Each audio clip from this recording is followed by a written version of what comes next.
enough, you know. And I've had enough of this rabble. Come on!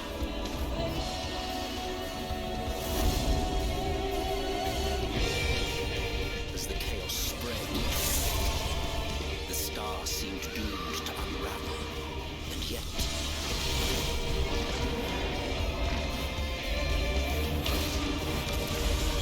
there were those who stood in defiance of that fate.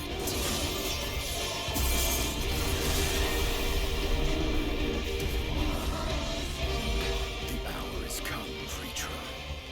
It's all or nothing.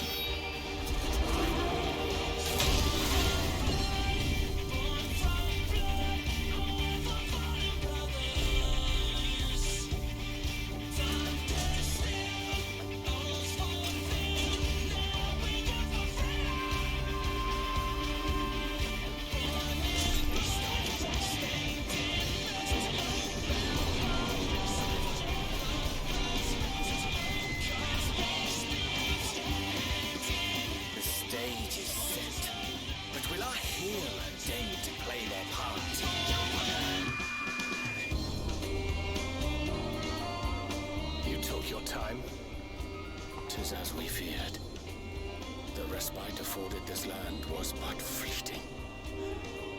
The end draweth nigh.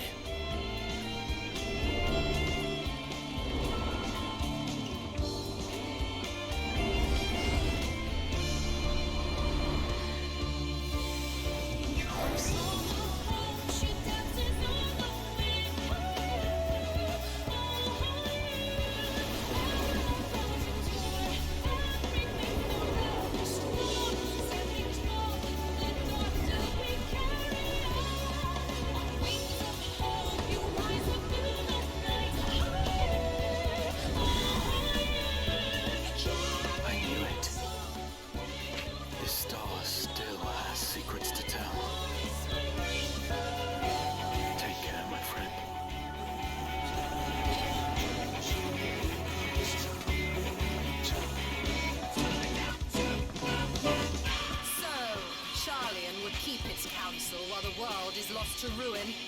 It would. Come what may, we shall live on. We must.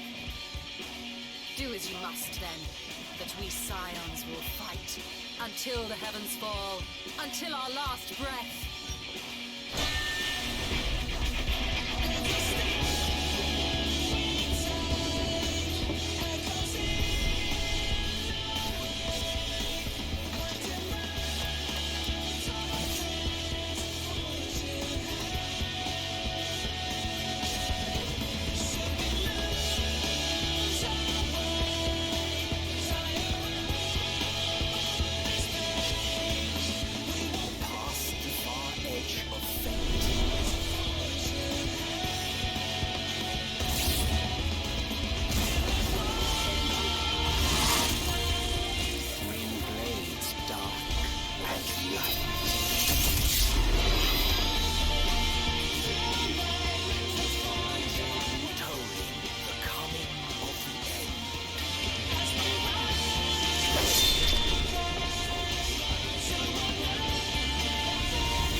There we go. Finally. After over, and I've checked this in game, 250 hours. We are staring at an empty character screen. Isn't it amazing? Anyway, Klaus, thank you very much for the gift sub to Gregor. I'm sure he will be here again on Sunday. Quick administrative side note. I kind of want to have a short chat about expectations and the duties of a streamer and a viewer. I want to have this quick chat because of stuff that is happening each time that I apparently start Final Fantasy XIV. Also, hi Claris, hope you're doing really well. We were talking each other a bit earlier. I kind of want to have a short, like I said, short chat, just small one. As a streamer, it is my job to go ahead and kind of entertain you guys with different types of games in my case, because there are different types of streamers. There are people who focus on one stream, there are people who focus on the genre, there are people like me who kind of bounce from game to game to game, because, I don't know, I get bored easily. You know, like, I've played the game, and then I'm like, okay, I've played the game, I don't really feel like returning to it. At least not for now. Like, I've played many games multiple times. Mystery Dungeon games being one of my favorites to replay. But I also know that the constant bouncing is annoying. So as a streamer, I make the conscious decision to go ahead and mention on stream what the current game is, but also if there are any special events going on, such as the fact that we're streaming more Hearts of Iron 4 on Sunday. I deliberately put that in the title, because the Sundays on these streams are different from the normal days. They are more relaxed. Their games are fundamentally different. You know, I won't be streaming Final Fantasy on a Sunday. I won't be streaming Prey on a Sunday or Deus Ex, because I want chill-out games that allows us to have a laugh, to have a chat, to enjoy ourselves. But as a viewer, I feel it is also your duty to understand the streamer you are following. In the sense that you know, at the very least, what is on the docket. I make sure to tell you guys what's on the docket, both in the Discord, on Twitter. I always kind of mention what the current gamers are playing. I also mention at the end of the stream what the current trajectory is for the next week or so. And the idea hereby is that people can be prepared for this. But I cannot live up to everyone's expectation of me. There are people who enter the Final Fantasy stream and assume that this is a Final Fantasy centered channel. It isn't, and nowhere in the channel does it say so, but people will put their own expectations in there. Which is kind of where the problem lies in. If you as a person decide to follow a streamer and you all of a sudden go like, well, I watched one stream and all of the content that he's now doing isn't mine, isn't what I like, then that's very fair. You're allowed to unfollow. But at the same time, if it happens right after you follow, let me go ahead and actually enter the queue, because outside the queue will be reasonably... Oh, never mind, it's just people, never mind. But I, as a streamer, have a duty to go ahead and present everything in a way that for you guys is understandable, both on the Discord, on Twitter, on Twitch itself. I both mention it in the title and at the end of every stream. I try to do the administrator stuff while we're chatting over here as well, so that people have an idea. So what I'm saying here is understand the streamer you're following.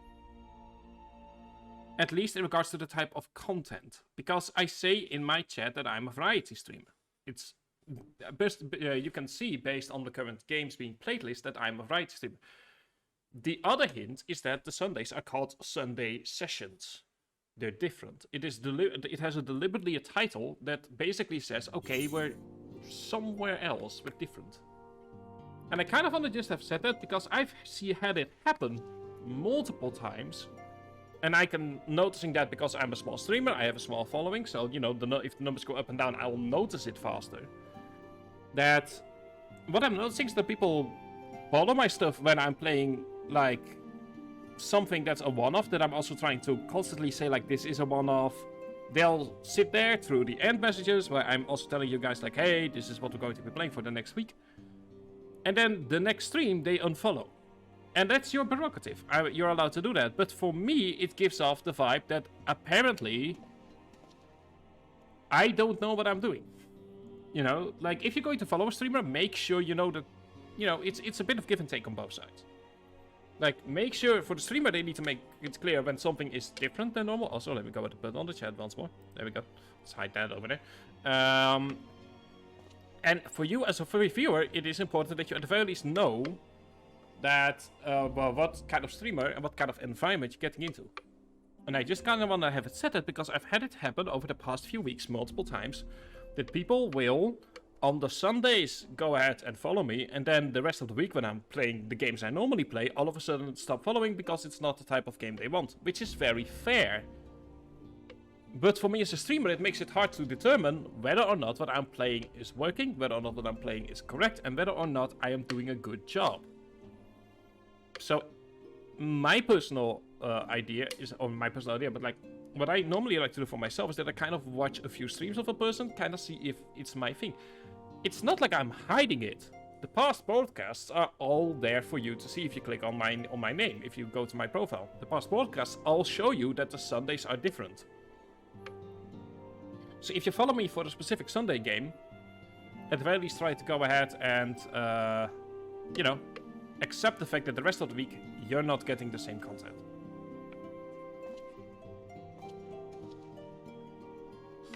Yeah, this is mostly just a thing that has been boiling up over the past few weeks.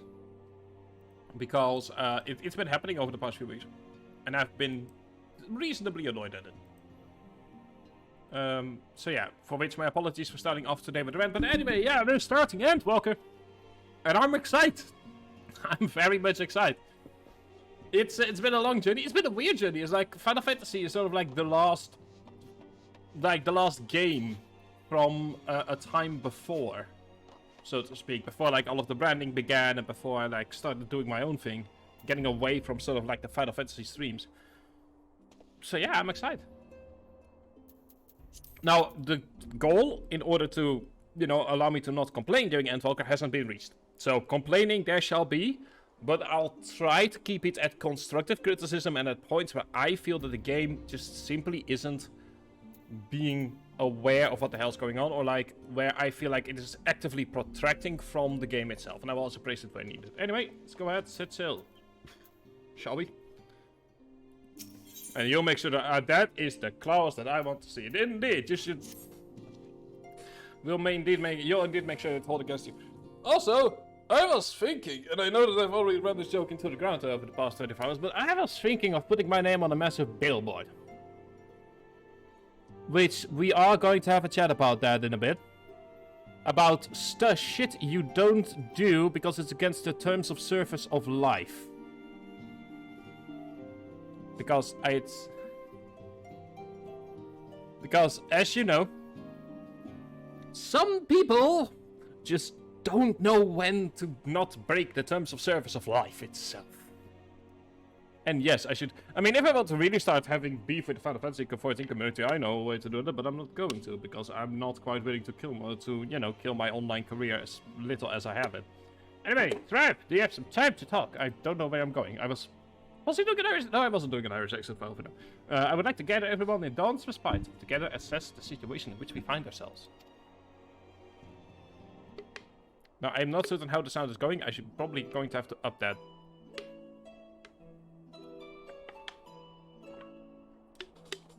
Let us take stock of the facts, shall we? The crisis at hand began with the sudden appearance of ominous towers in a multitude of locations throughout the world. Ah yes, the towers. We have since learned that said structures were brought into being by an organization known as the Telophoroi. The Telophoroi stated purpose is to recreate the final days of aeons past, an apocalyptic event that would result in the destruction of all we hold dear.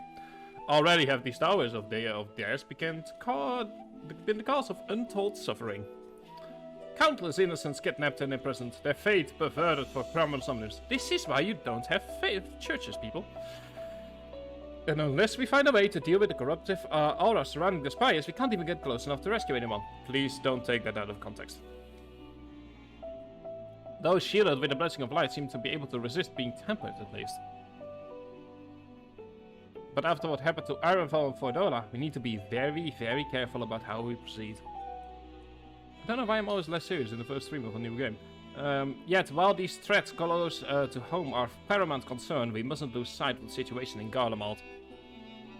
As you know, the Telophoroi are under the leadership of Daniel, the one other delightful fellow, Xenoshi Gelvus, the Crown Prince, and our dear friend. To date, he's reclaimed his old body, murdered Emperor Ferris, and plunged Garlemald into an ever deeper pit of chaos. Capital has probably seen the worst of it. For a good while there, it saw the bloodiest fighting in the War of Succession, but that has since changed. And in troubling ways. There's been some serious frame dropping lately. Aye, during our reconnaissance, the air was not once rent by the barking of cannons or the cry of discord. It was an eerie fog of silence which did blanket the city. The inhabitants appeared to have been tempered, and with nary a word spoken did they labor to transform the palace into a soaring edifice born of nightmares. If they indeed were indeed made trials, it seems safe to assume that these events too were orchestrated by the Telephroi. Because starting Civil Wars is just, you know, average Monday work, I guess, for them. An army of primals is awful enough, but in light of recent developments, I fear it is only the prelude to an even greater catastrophe. We need to devise a means to counter this threat, and quickly, before our allies are overwhelmed.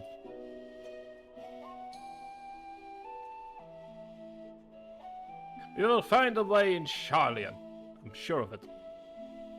Master Fornicole's comments regarding the final days were curious, to say the least. The Forum knows more than is letting on. Ah! There we go. It's Totaro's interruption moment. We've just received word from Mistress Kral. She says arrangements for your visit have been finalized. You're to head to Limsa Lominsa and board the next ship bound for Charlian. And on arrival, present yourself as associates of the students of Valdesian. Come to assist with the Order's restoration.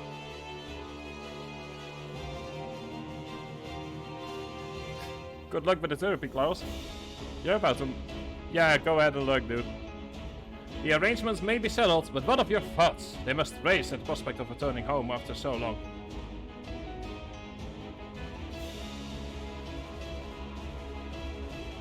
I am eager to see it, of course. Of course. We should set off at once. Good luck with therapy, dude.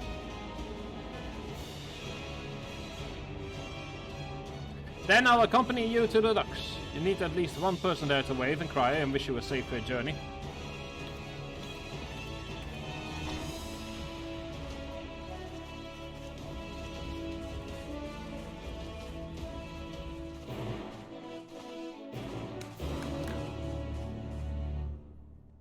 Indeed. So I will immediately start by saying that the music in the Endwalker is definitely one of the best that the game has produced. Let me just start by that. Yeah, like it is honestly one of the best music that the game has produced ever, at any point in time.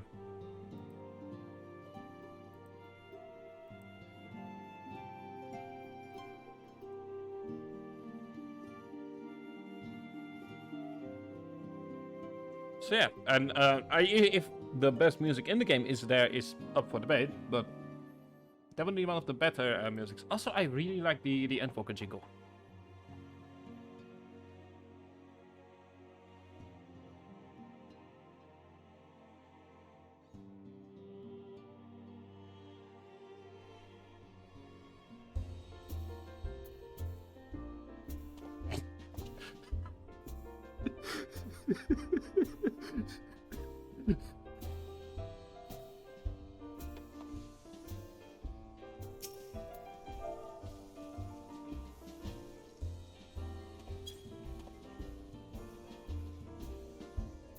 Hang on.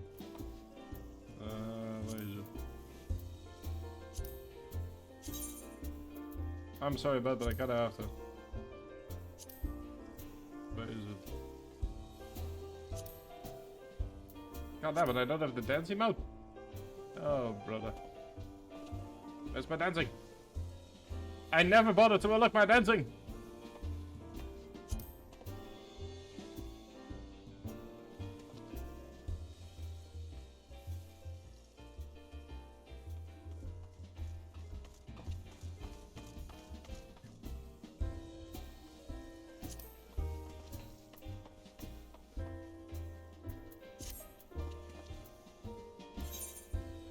Anyway, let's go to the rest of time for Scum and Villainy, shall we? But yeah, so, here's a small hint to anyone that is a fan of an online game, and I'm just purely saying this because some people because I just like to pile on to the bandwagon. That has been happening over the last 24 hours. Which is, there is such a thing as the terms of service of life, and it's called laws. And if you break them, then the moderators can decide to time you out. Hi Kusha, how you doing? We have only just started Endwalker, so you're right at the start right now. But yeah, but if you decide to break the terms of service of life, people then the moderators can time you out and ban you for breaking the terms of service. And saying, what are they gonna do? They can't find me.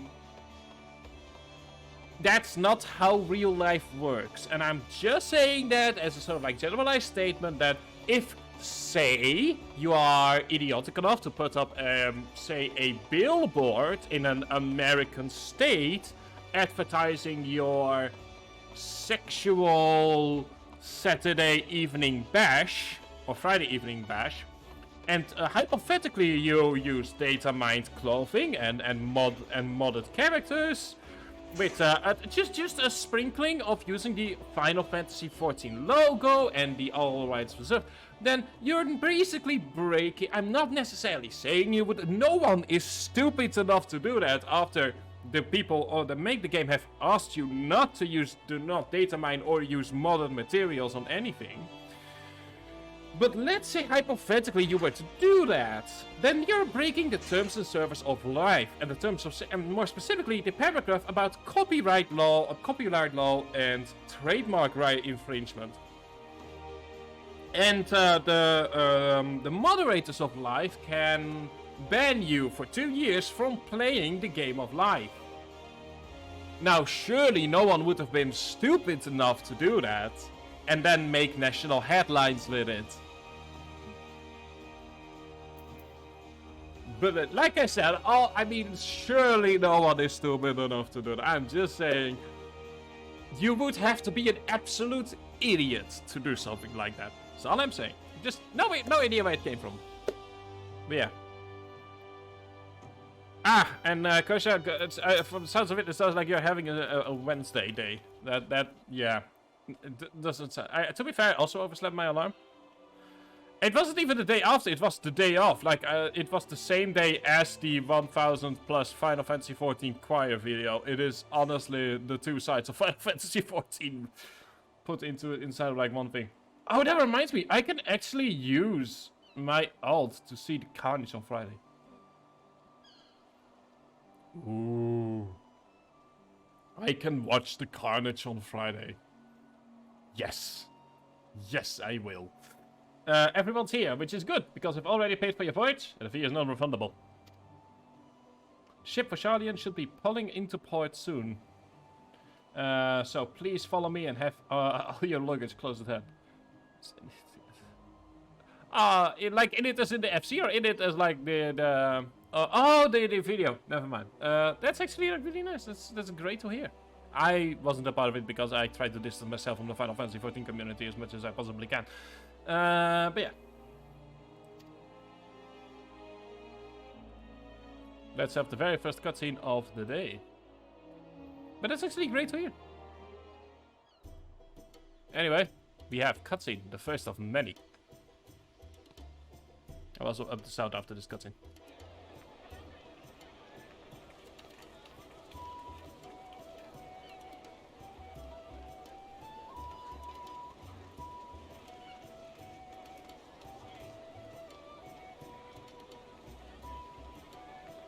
Like I said just now earlier, I really like the music in Endwalker.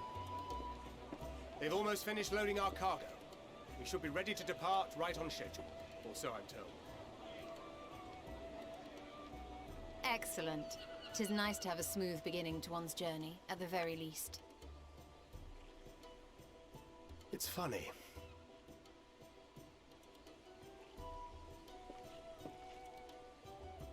Master Louis Soir came here on a ship very much like this one. And now, years later, the street urchin he befriended that day is bound for his mentor's homeland. With his mentor's grandchildren, no less. Aye. 'Tis upon reflection that every twist of time's river and fate's whims are brought into sharp relief. Thou hast matured much in the intervening years. Wert thou not caught attempting to relieve Master Louis Soir of his purse scant moments after he made landfall upon this dock?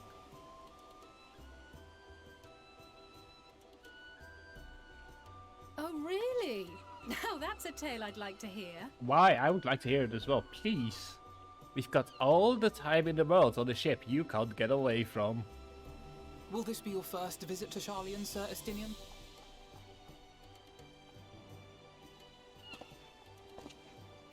Sir Estinian?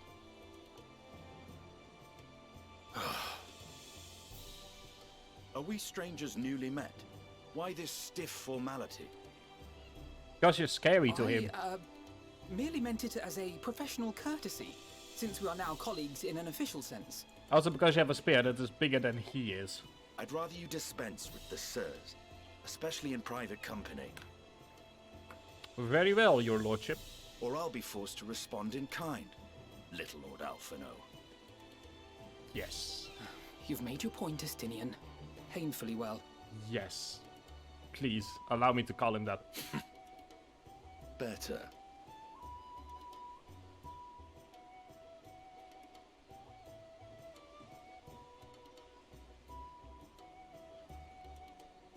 Are you all right, Tataru? You seem positively distraught. Distraught? Me? Don't be silly. I think it's lovely that they get to see their homeland. It's just, we're trying to thwart the schemes of an army hellbent on destroying the world. And once again, I have to stay behind and worry that this is the last time I'll get to see my friends.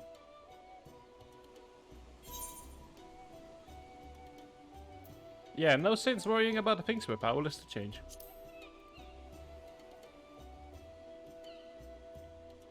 Also, I should... That's hardly comforting. I know, I've not been comforting throughout this entire adventure. Ah, good. You're still here. Hori! Coulternay!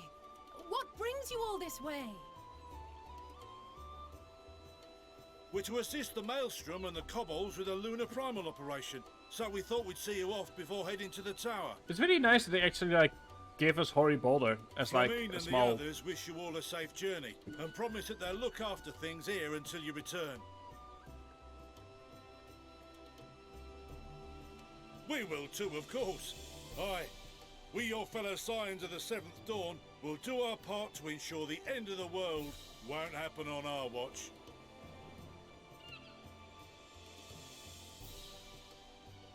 We're set to sail! All aboard for Sharlayan!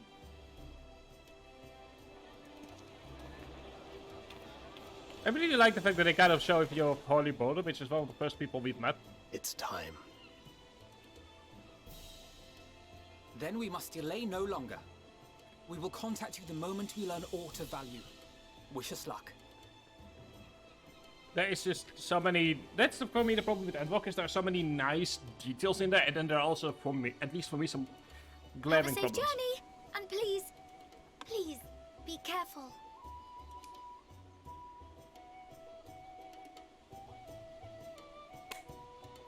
Also, I will never get out of that outfit. I've worn it throughout the entirety of Shadowbringers, I will wear it throughout the entirety of Endwalker.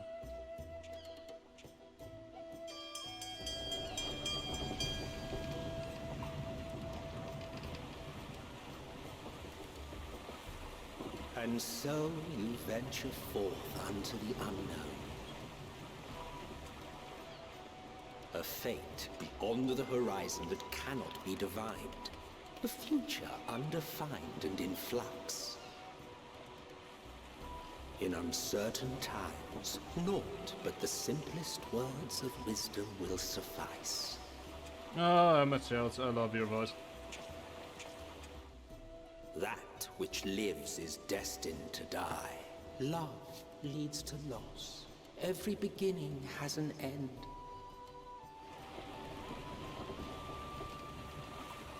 Treasure every moment, every step of your descent.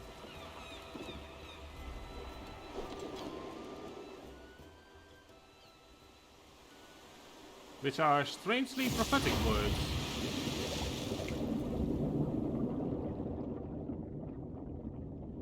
And there, in the depths where souls and stars rest, find your truth.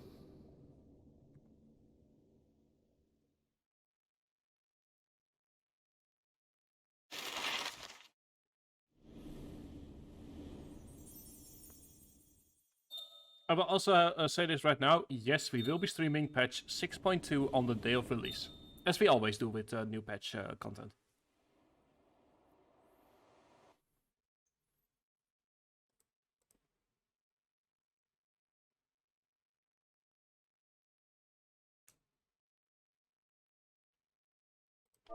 So check something new.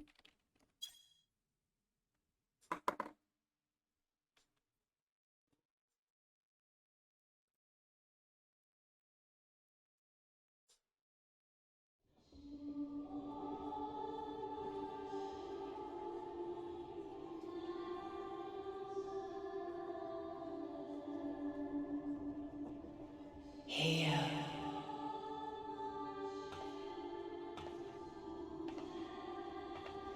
Feel.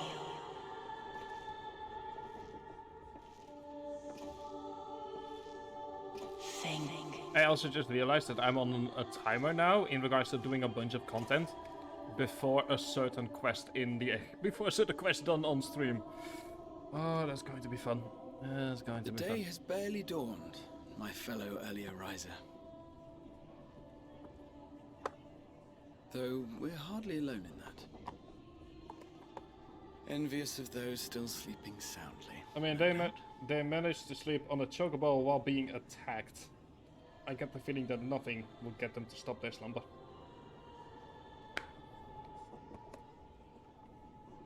Called out to you, you say? I've heard nothing myself.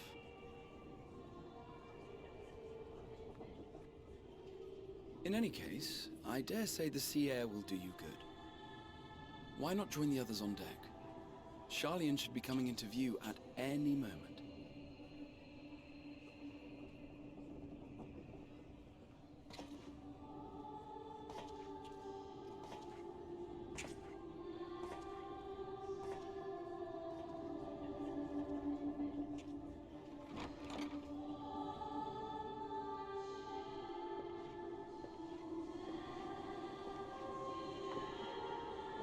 I do really love this scene, and the fact that they just move you into the next cutscene, which was a complaint on my end from earlier expansions, where sometimes it was like 3-second walk, and then the next cutscene. Now it's just like, you know, you're just moving into the next cutscene immediately. Also, please tell me we get to hear the story about about Vankaret and like stealing from the grandfather of Alphino and Elise. I so want to hear that story.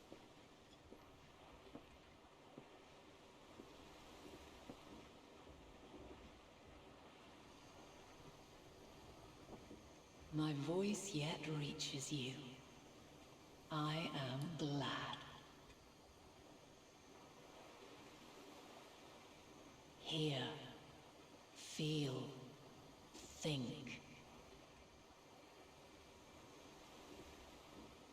And thus do we meet face to face at last. My warrior of light, guided by the crystal.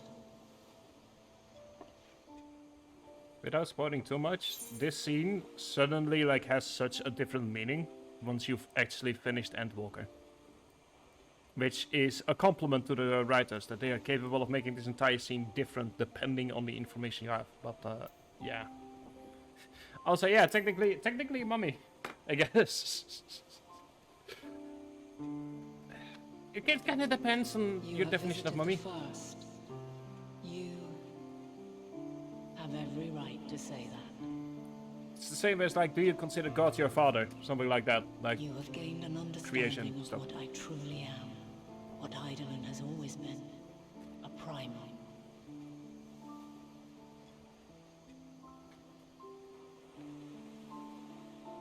It's actually a really interesting question. Like, Zodiac was created to forestall the apocalypse which threatened the ancient world. And I was brought forth to bind him. Yet 7 times now, those who would orchestrate a return to that bygone era have rejoined a shard to the god I had sundered. The greater his strength grows, the swifter does mine own diminish. The power to draw your mind into the rift betwixt is no longer mine to wield. Yet though it taxes me sorely, I dare not leave these words unsaid.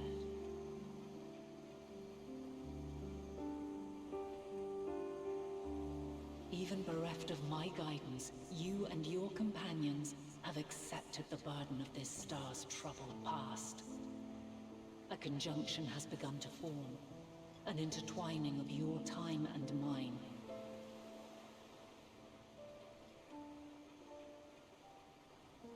Wheels shudder and turn. Conflict looms. Monumental. Which will decide the fate of this world and all life upon it.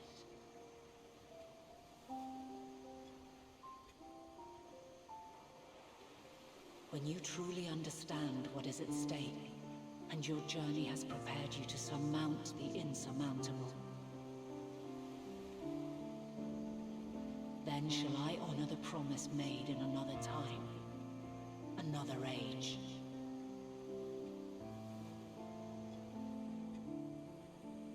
Cast your peepers to the fore, folks.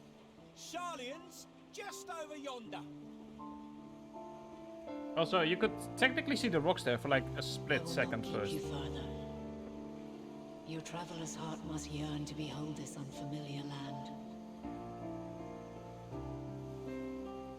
We shall meet again, and soon.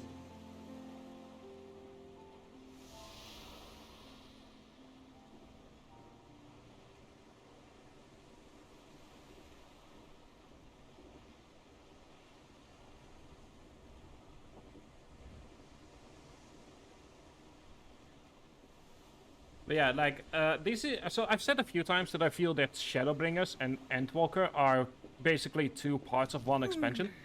And this scene right here is why I say that. Oh, what a fine morning.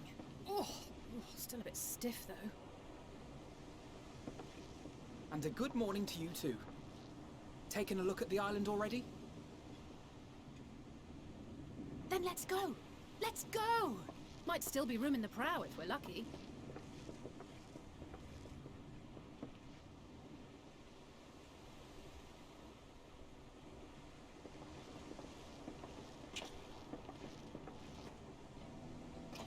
Ah, the sleepers have arisen. There she is. Good old Sharlayan. Oh, I see it. I also like the fact that they're using the leitmotif of the trailer song throughout the expansion. It's a really nice touch. Home. Home at last.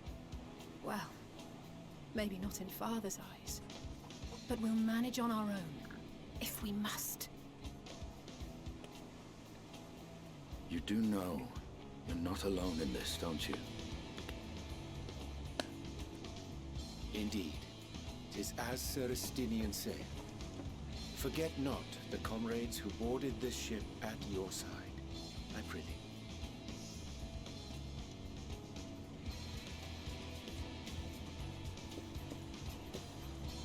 Thank you, my friends. We are ever grateful for your steadfast support. Upon arrival, we will be disembarking into the heart of Sharlayan proper.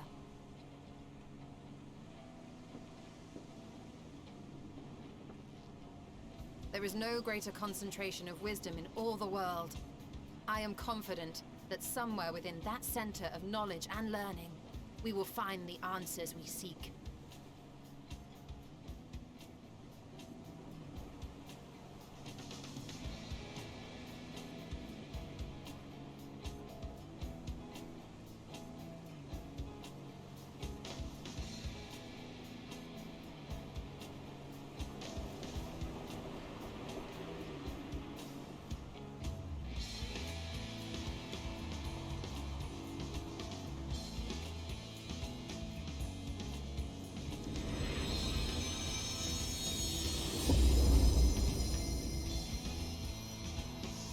So yeah, like I said, if you, like the way I imagined with regards to Shadowbringers, imagine if we went from Stormblood immediately to Endwalker.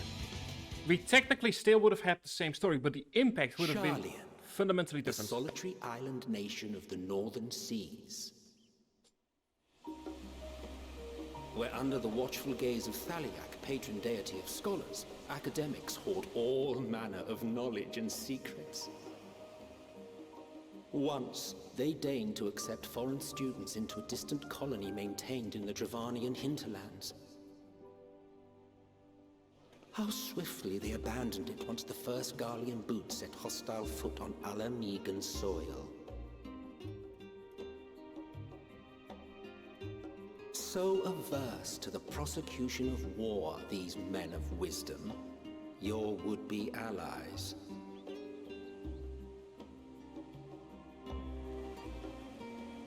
Welcome to Old Charlian, the first of the new areas. I thought they'd never let us off the ship. What's next then? Entry applications? Hopefully they find no cause to deny us.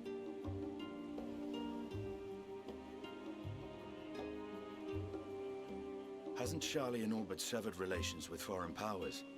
Those of us without direct ties, myself included, may be refused outright. That is going to be a problem, yes. 'Tis true that, as a nation, Charlian only forms trade agreements with a select few neutral countries. But from a practical standpoint, an island cannot afford to be overly strict with its borders. Especially not if that island's people are wholly devoted to the accumulation of knowledge. If one submits the proper paperwork, with satisfactory evidence of identity and intent, then foreigners may be granted entry. So basically like every other immigration system on the planet.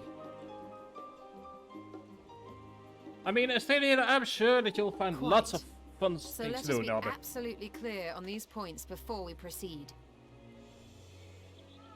The immigration officer will ask for your affiliation and your purpose of visit. Considering Charlian's views on intervention, I strongly suggest we avoid any mention of the Scions.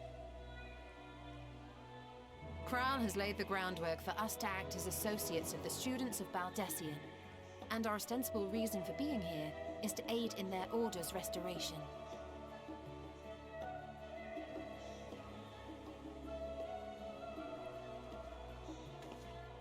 Grahatir, it might expedite our progress should an actual student be seen at the head of our little group. Would you mind leading the way? Of course. The immigration officers were this way, as I recall. Shall we? I also like the fact that we just happened to get here as it's sunset, which creates this really nice orange glow over the entire area. It's just dumb luck, but I really like it. We've just arrived and are eager to make our way into the city. Would you be so kind as to process our entry applications? Yes. Certainly. I see by your mark you are an Archon. Hello, officer. I am. Grahatir of the Students of Baldessian at your service. I was assigned to an Eorzean survey team, but have returned to assist with the reformation of my order. My associates here will provide additional support.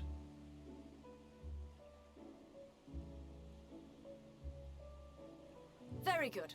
I have paperwork detailing your group and its scheduled arrival for today. Let's see. And it seems some few of your companions are also Archons.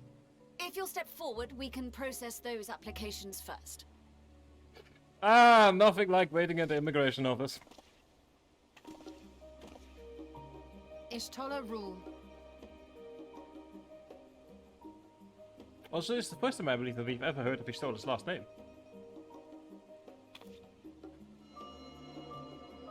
Once again, nice detail, not being paid attention to, but you know. See how it glows? That list is etherically linked with the citizen registry kept in the main repository.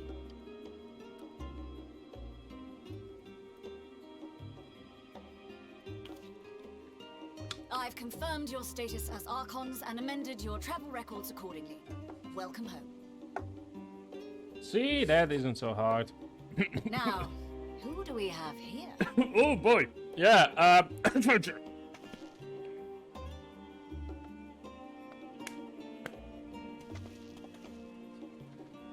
you know, I mean, I just have the an awful cough from the Charlian air. And Alizé Leveilleur.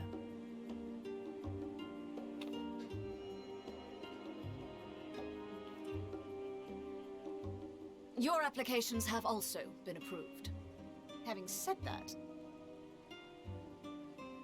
the streets are abuzz with talk of how House Levaire's lord disowned his young progeny. You know what they say, the only thing traveling faster than light is bad news.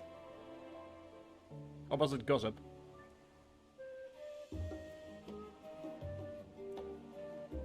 And while such personal circumstances constitute no reason to deny you entry, I urge you to avoid exacerbating your present situation. Times are quite troubled enough already.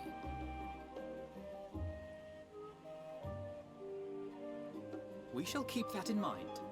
What she's basically saying is don't go around being an idiot. These last two are not Sharlayan natives, but you will find their credentials are in order. An application was made in advance. She basically did tell us that, yes. She did indeed, Kosha. And yeah, bureaucracy is rather interesting. I mean, it's part of my studies. It's also be surprisingly boring. Name and occupation? Oh!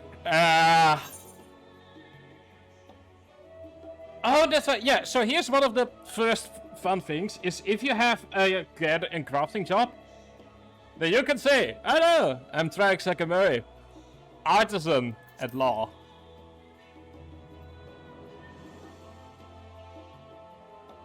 Indeed. Your profile describes you as an adventurer, but one also trained in the rather more constructive pursuits of procurement and production. You may enter. There we go. And you, sir? Yes. Justinian Valino, formerly of the Order of the Knights Dragoon in Ishgard. Formally, at least. And what, pray tell, is your profession now? Yes, Astidian. What is your profession right now? Please, do tell the lovely lady at the immigration office what it is you do for a living.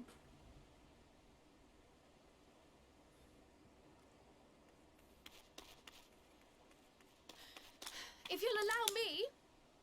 There we go. Saved by the bell. Or the... I always forget the name of this race. My associate is a mercenary, hired for his strength at arms.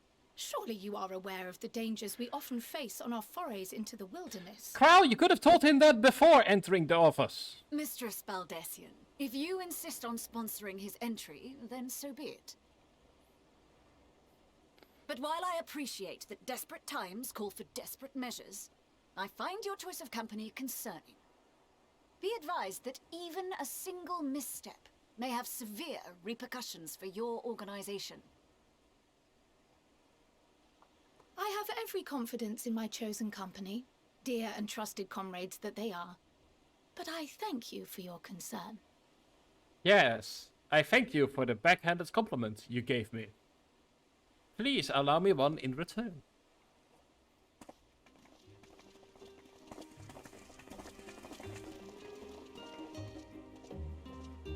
Croyle, it is good to see you. Likewise. Long voyage notwithstanding, you will seem none the worse for wear. There is much to discuss, but this is hardly the place. Let's be on our way, shall we?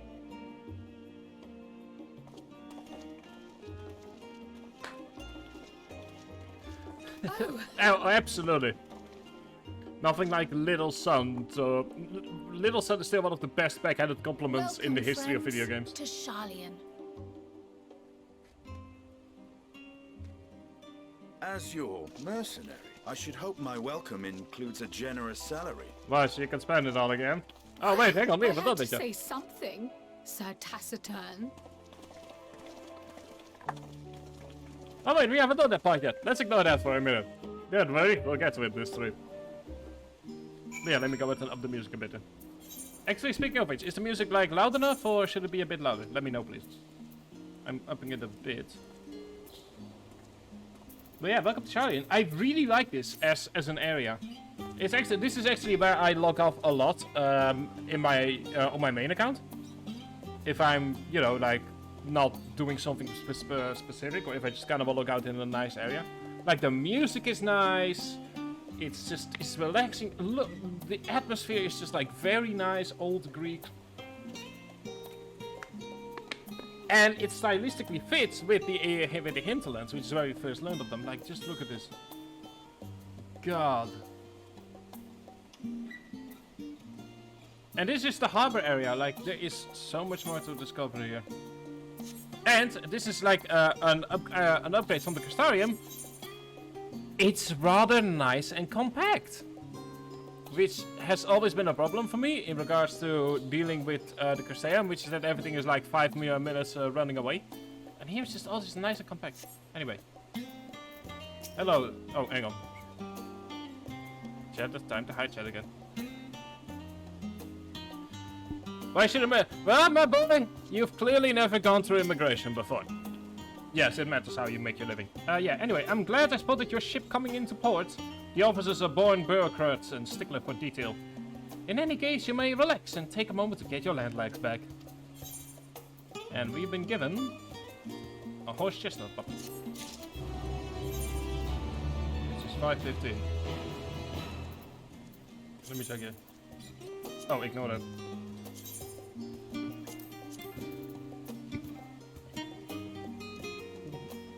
Yeah, that's 515, so that's the worst. Also, I will keep this. Hang on, do I have this comment? Yes, I do. Okay, good. I want to say, like, I will keep the Blue Spirit shield because the Blue Spirit weapons look so good. I will never get over how some of the best looking gear in this game is basically just level 73 armor. Or level 73 weapons. It is so nice and interesting and good and lovely and Anyway, old Charlie and new to you, because the puns have officially started.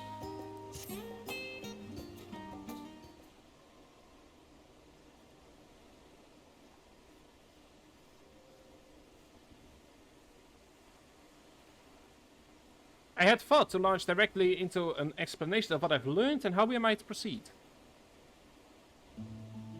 Oh god, it's so lovely music. But this is Stripe and Estinian's first time in Shardian. For the rest of you, a homecoming that was long overdue. God, this music just soothes my soul. You must have places you wish to visit and people you're dying to see. Therefore, I propose we postpone our agenda so that you all may have sufficient time to recover from your journey and get your bearings into the city. Once you've settled in, we can reconvene at the Baldessian Annex. How does that sound? It's just a fine suggestion. We may not be welcome at the Levailleur estate as such, but I should like to nose around the neighborhood all the same.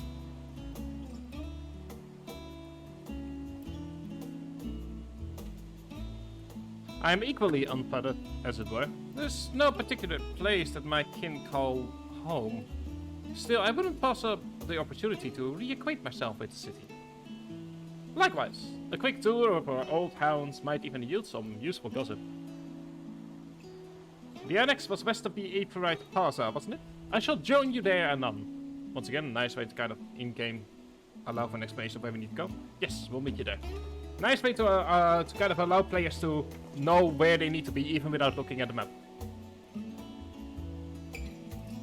I too have places I would be remiss not to visit. Excuse me. I should have done it in my Irish accent, but I was too late. What of you, Estinian? My services as a guide are available. That won't be necessary. Until we reconvene, I prefer to wander as the wind takes me. AKA, I'm off to find food for a ridiculous price. I do wonder where I'm getting all of that from. Indeed. Well, Raha, would you like to join us then? You've been gone for quite a while, and this would be the perfect way to refresh those dusty old memories of yours. You've only been away for 100 or so years. Of course, if you will have me. Come, tribe. Shardian awaits. Indeed. Like I said, the little music that's playing in the background just soothes my... It is just so lovely and calming and... I want to be... and I want to say bad things about the music, but I can't. Because it is just so lovely. Don't worry, we'll get to the bad stuff in the music. In like 7 streams or so. 8, maybe 9, 10, depending on how long I take, how long I stream each day. After you, my friend. I am more than content to follow your lead. Grahatia is now accompanying you. Keep him at your side in order to proceed with quest objectives. In the event you use the Ethernet, Grahatia will catch up to you so long as you remain in the same area. This was new and added in 6.1. You can leave Grahatia behind. However, by entering a different area, you may also speak to him and select the option to part ways. If you wish to have Grahatia accompany you again, return and speak with him at the original location. While Grahatia is accompanying you, next try speaking with Kral. There we have a level 84 Reaper that is trying to be nice. That is just trying to do something here. All set, now let us be on the way. Our first stop, amusingly enough, will be the last stand. It's a cafe on the west side of the harbor. Kral is now accompanying you. Lead your 2 companions to the last stand to speak with Kral at the designated location. While you are accompanied, you may encounter conversation points along the way, which offer additional topics of discussion. Enter these glowing areas and speak with your quest companions to initiate these bonus conversations. Enjoy exploring your surroundings together. Speaking of which, what's my current playtime? 9 days, 5 hours, 22 minutes. Okay, so a bit under 200 hours. You know what? Let's go ahead and indeed have like some looking around and having chats. Kinda curious. Is this the ferry still? With all the unusual wares coming and going at all hours, I expect the assistance of an intrepid adventurer would be highly appreciated. I see no reason why you couldn't undertake any task which pique your interest. You have been cleared by the immigration officials as well. That does not normally mean you can just do whatever the hell you feel. I look forward to the day your name is celebrated in Sharlayan the same way it is in Eorzea. This place is called the Peristyle, and it's the first stop for the cargo unloaded at the docks. You'll find the usual necessities for daily living and other imports vital to running an island nation, but also supplies and further Sharlayan's pursuit of knowledge, namely large quantities of books, specimens, and samples. Sorting these texts certainly seemed to keep the attendants busy. I really like this because you don't have to actually do it, you could just run to the place you need to run, but it gives you some nice additional dialogue. Which is just nice! Just, you know, I'm not a fan of it, simply of running around with them, because it feels like a pointless mechanic, but, you know, as far as pointless mechanics go, could be worse, and you get some nice additional dialogue. Now, that is a side how one could hardly forget. The last one? What statue? I'm not... Camera! Allow me to see the statue. The great statue of Taliak. As a student of Badasian, I was usually quartered on the Isle of Val, but I would gaze upon the scholar's wise features every time I returned by ship to the city. This path leading out towards the sea is known as the Taliak Stoa, so named for the statue of the scholar which stands at its end. As you know, the Sharlayan people prize the accumulation of wisdom above all else. Thus, when Taliak was chosen as a patron deity, it was more of a matter of pragmatism than belief, and alignment of principles, as it were. We may have honored him with a rather impressive sculpture, yes, but our fate is not so restrictive as the Asgardians. Individual Sharlayans can and do worship the divinities of their choosing, or don't do divinity at all, because agnosticism and atheism are still things that exist, even if they aren't mentioned. And here we are, the last stand. I may have mentioned this before, but although our research into nutrition and food preparation is quite extensive, the average Sharlayan tends to regard seasoning and flavor with a certain indifference. Gordon Ramsay would be very annoyed here. How can I put this? The food is, it's bland. As encapsulated by our infamous Archon loaf, the prevailing sentiment toward cuisine is dietary value first and a distant taste second. So basically, they're Dutch. Gotcha. There was one pupil at the studium, however, who could stomach the school's insipid meals no longer. So he quit his lessons and poured all his savings into building a proper eatery. And so the last stand came to be. It's ready. It is, as the last name implies, the sole dedicated outpost of fine dining in Sharlayan. The one and only bastion of the culinary arts in an isle of otherwise mediocre fare. Like I said, they're basically the Dutch. I seem to recall the burger being hailed as one of the more impressive items on the menu. Not that I've ever had the pleasure of eating one myself. Like, I'll fully admit, like, we have some amazing fucking cookies and, like, amazing anything to do with baking. But the moment we need to actually start cooking, then we just mash it together and forget to add in salt and pepper. Like, I fully admit that myself. Because you were a typical Charlian when it came to cheap and convenient, brah. But surely Tataru has since taught you how to appreciate a well-prepared dish. We should all stop in where the time permits and sample the cafe's delight. Shall we press on? The stairs to the side of the cafe there will take us up to the FFXIV Plaza.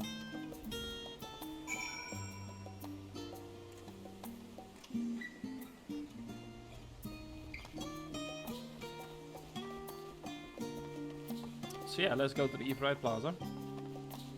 Also, I will forever keep saying this, don't forget to unlock the FFXIV.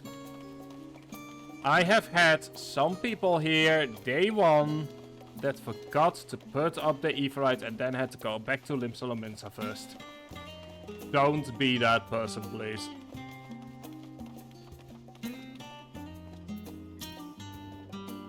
An unusual shape, isn't it? I assure you, however, that it's a perfectly functioning FFXIV. Remember to attune yourself before we move on. Now, being the diligent tour guide that I am, I should make mention of the Confluence, a research facility located on this very plaza. Its much-vaunted discoveries are the reason Charlian stands at the forefront of teleportation technology. In deciphering the underlying principles of elegant FFXIV, it allowed us to understand and reconstruct what was essentially a lost art. And off we go to the next destination. Our path leads us northeast to the Agora, Charlian's largest marketplace.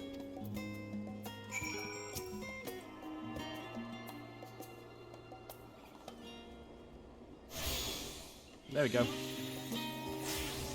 And if you go to teleport, haha, you thought that the upper step was useless. Haha, you are wrong. Still a bit awkward, and Madonna was the only one in there for a long time. And your house.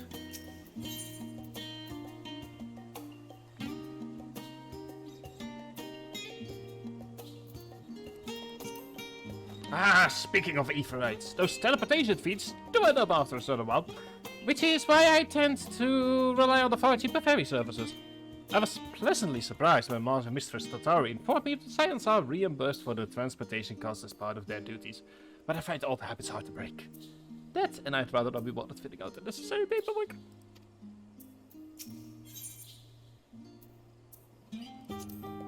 That's the entrance to the Confluence. I have no doubt the expertise will prove useful at some point, so I suggest you remember your way here. Why, what a good suggestion there, Tataru.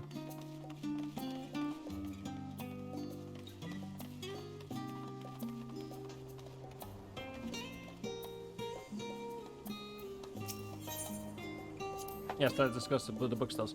Do you mind if I browse the shelves for a moment? There might be some hidden gems I've yet to read.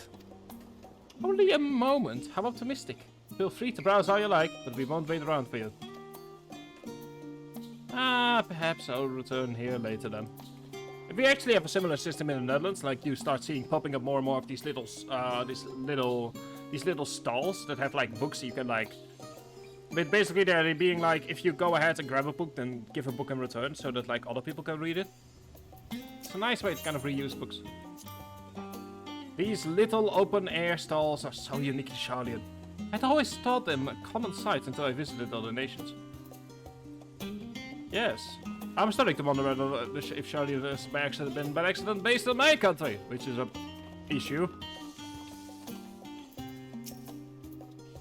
Welcome to the Agora, where you can find wares made in Charlian, as well as a wide selection of imported goods. They also used to sell questionable prototypes from the various research institutes, but I think that package is thankfully died out, for the most part. Otherwise, I can think of no better place to stock up for your next big adventure. Am I overselling it? On a more serious note, the next stop on our tour is the one which has particular relevance to our ultimate purpose here. We must head back to the FFXIV Plaza, follow the path north, and then climb the stairs up to that imposing building at the very top. No, we do not have lifts. Why do we ask?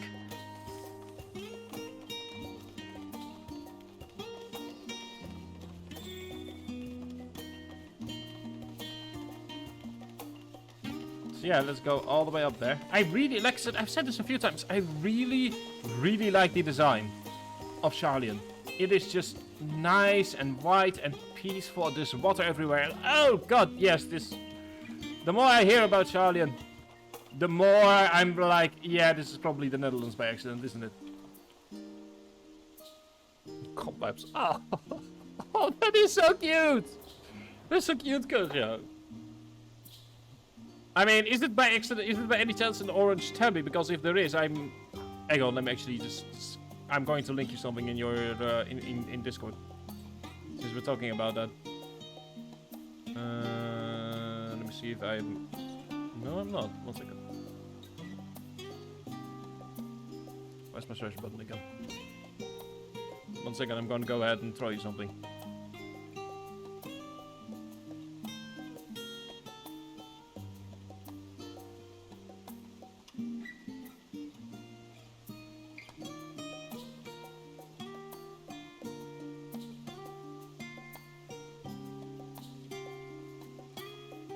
Hang on, I've quickly linked you something in Discord. I think you will like this subreddit.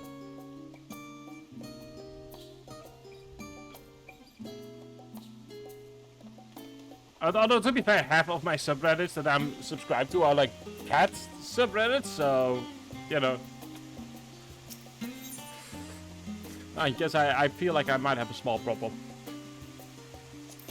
These little decorative features are typical of Charlian architecture. Aside from the research wing, our headquarters are on the Isle of Val. Our headquarters on the Isle of Val were rather simple and rustic by comparison. Oh, I love the sound of water. This is the Nymphanium, an area dedicated to the blessings of water. For Charlians, water represents more than a life-sustaining liquid. It's a reminder of the great flood which precipitated the birth of our nations, as well as a symbol of the ephenology's flows and valleys of the divine era. This is the reason you see an abundance of fountains throughout the city, and a propensity for utilizing water as a decorative feature of our architecture. I'm now officially convinced that Charlian has by accident been designed based on the Netherlands. Plant food, those little bookstalls, water basically being an eternal feature. The only thing missing is complaining about the government and then doing nothing about it because tractors are at the moment holding up the police. Boy, we don't know where that came from all of a sudden. This grand structure before you is the Rostra. The name refers to the original public platform erected here, upon which a forum of elected representatives who deliver orations and debate policy. I know it's based on the Roman Empire, please don't tell me that. Although the stage has since evolved into council chambers, the nature of the forum and the duties of its members remain largely unchanged. Am I boring you, Roha? You seem awfully distracted. My apologies. From here one can see the entire city spread out below. The Vista put me in mind of my arrival in the first. Those who had gathered at the Crystal Tower asked me how they might go about building a new home. Yeah, like, I mean, I'll say this, like, we actually have, like, a few fountains here in the city. It's actually really nice. I'm just avoiding the city today because we have some kind of, like, fair going on every Wednesday for the next month. So, yeah. Naturally, my answers were all inspired by my knowledge of the finest settlement I could think of. The great city of Charlian. And bit by bit, those few buildings grew into a town, a community, a Crystarium. I could almost see its echo. Yeah, I'll take some pictures for you, mate. I see. Feel free to come up here whenever you wish. I don't think the councillors would object to you simply enjoying the view. Such memories should be chosen. And yeah, like, I'm at the moment, Kesha, you should probably be really glad that you're outside of America. For now, however, the tour must go on. Our spectacle of sightseeing concludes with a fittingly named Journey's End. Walk down the stairs to the east and continue straight ahead. Also, with all of these stairs, how the Charlians are not more ripped, I don't know. Like, I already get tired just looking at all of these stairs.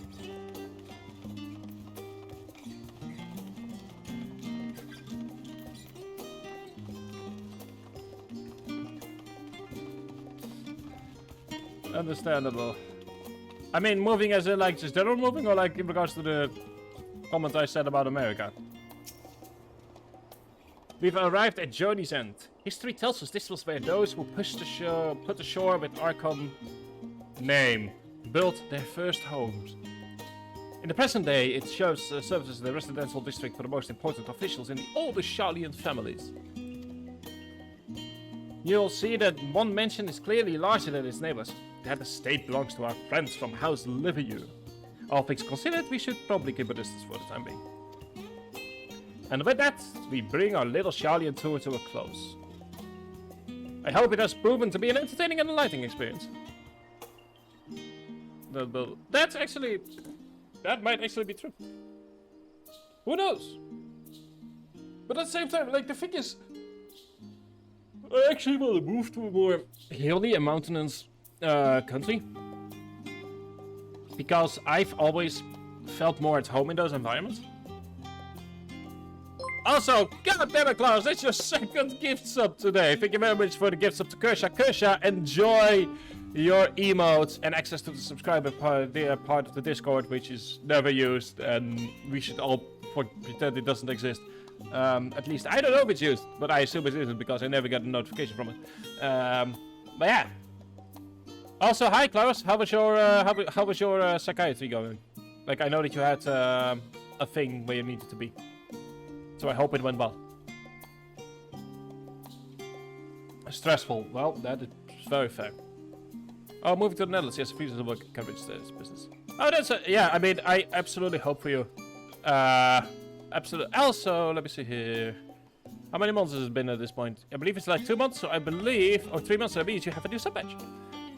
But yeah, Kusha, this actually sounds good to hear because, yeah, I absolutely hope that everyone in America will be able to be safe and like that we as Europeans could start helping our friends.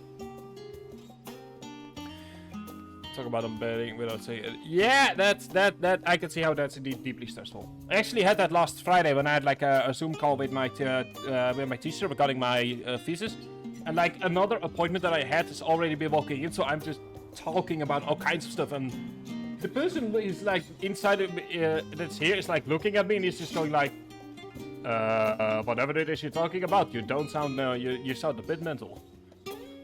Because I was obviously talking about like specifics within my thesis, so it all sounded like I was a crazy person. Also, hi, Klaus. Anyway, with that, we bring a little Sharlayan tour to an end. I hope it has proven to be an entertaining and enlightening experience. That's a lovely buddy on your head, Klaus. Now, shall we head directly to the Balestian Annex? You remember the way, don't you, Raha? Let me think. We head down the path to the harbor, cross the bridge to our right, and then follow the path below the Aetheryte Plaza. Correct. After you, Tran. Thank you. Hang on, before we do anything, let me first... Oh god, I forgot to put the Aetheryte right there!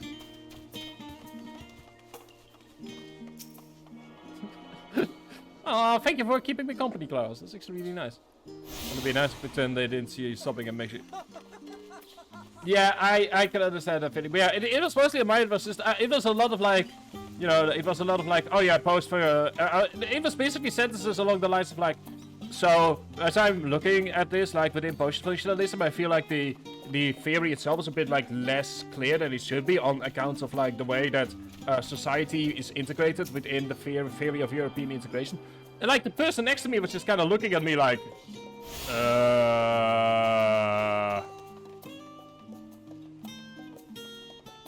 Oh boy, I wonder where Klaus is gone. I hope he sure isn't right now on the lantern somewhere, jumping around. I'm sorry. It doesn't happen often that I have an audience in games, so I'm kind of getting used to it. Right, we'll cross this bridge here, as I recall. Stick to the path and be careful not to end up in the back of the Aetheryte Plaza. Don't worry, Klaus, I'm not trying to scare you away. Sharlayan is full of educational and research institutions, but there are still professors who prefer to establish their own private practices. Not that I ever attended the exclusive schools they run in these residences. Perhaps Vince could tell you more about them. Like I said, it's just like you said, Kersha, it is 50% backhanded compliments. That is a lovely statue of Claros right there. Hang on. Ah, scheisse!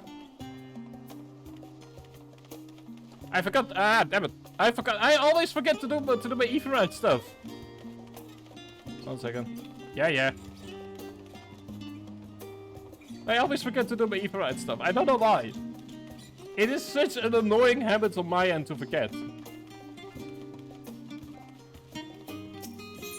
Oh, never mind. Jesus Christ. So hi everyone, I'm Tribe. I have short-term memory loss and I apparently can't remember what I did 2 minutes ago.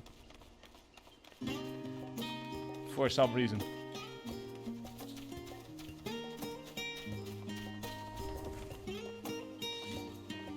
I for a second thought that Klaus would like use the disappear, and I was like, wow, that's actually a neat party trick. I believe you can. I'm not certain if you can still do stealth. Like that's kind of my problem. Is I haven't touched ninja like in forever. There we go. Oh no! Where has he gone? I can't see him. I actually can't. Problem. But yeah. But it's just like I said, like it's just something so absolutely lovely and nice about this entire area. Like I will never get tired of it. As the joyous look on Raha's face has undoubtedly informed you, this is the Modessian Annex. I've had a lovely merry step. If you continue up the hill, you arrive on the doorstep of Phenomenon. But I think we've explored enough for one day. We can take you there another time. Inside with you then! Yes. I'm being pushed inside. Very good. Oh, this is just... Oh, it's good, lovely music. I'm back and I've brought Tripe and Raha with me. Ah, you were right about the ship then. Hello, Graha. It's nice to see you again. I mean, that's actually a really nice headcanon there, Klaus. And it's a pleasure to finally meet you, Tripe. I've heard many a tale of your exploits. Person! It's been an age! Allow me to introduce you. First name, last name. Administration Officer at the Students of Modessian. He oversees the day-to-day business of the Annex. The champion of Eorzea has featured prominently in Kryle's and Graha's reports, so for me, it's akin to seeing a fabled hero come to life. It's an honor to make your acquaintance. This place is like a second home for the students. The Isle of Val served as our main headquarters, of course, but we often have occasion to visit Charlian. Whether to make use of the city's research facilities, attend conferences, or procure supplies for illicit chores. God, I remember places like this in my own university. And the Annex here was built to provide lodgings for our members while we engaged in such activities. Ever since our former headquarters, along with the Isle itself, vanished, the Annex has served as a base of operations. If you've actually... Yet it feels so empty, with so many of lost to us. Our organization is shelved for us. If you've actually finished the Isle of Val questline, you get a different cutscene here. The day will come when we will see the students rise again. Ooh.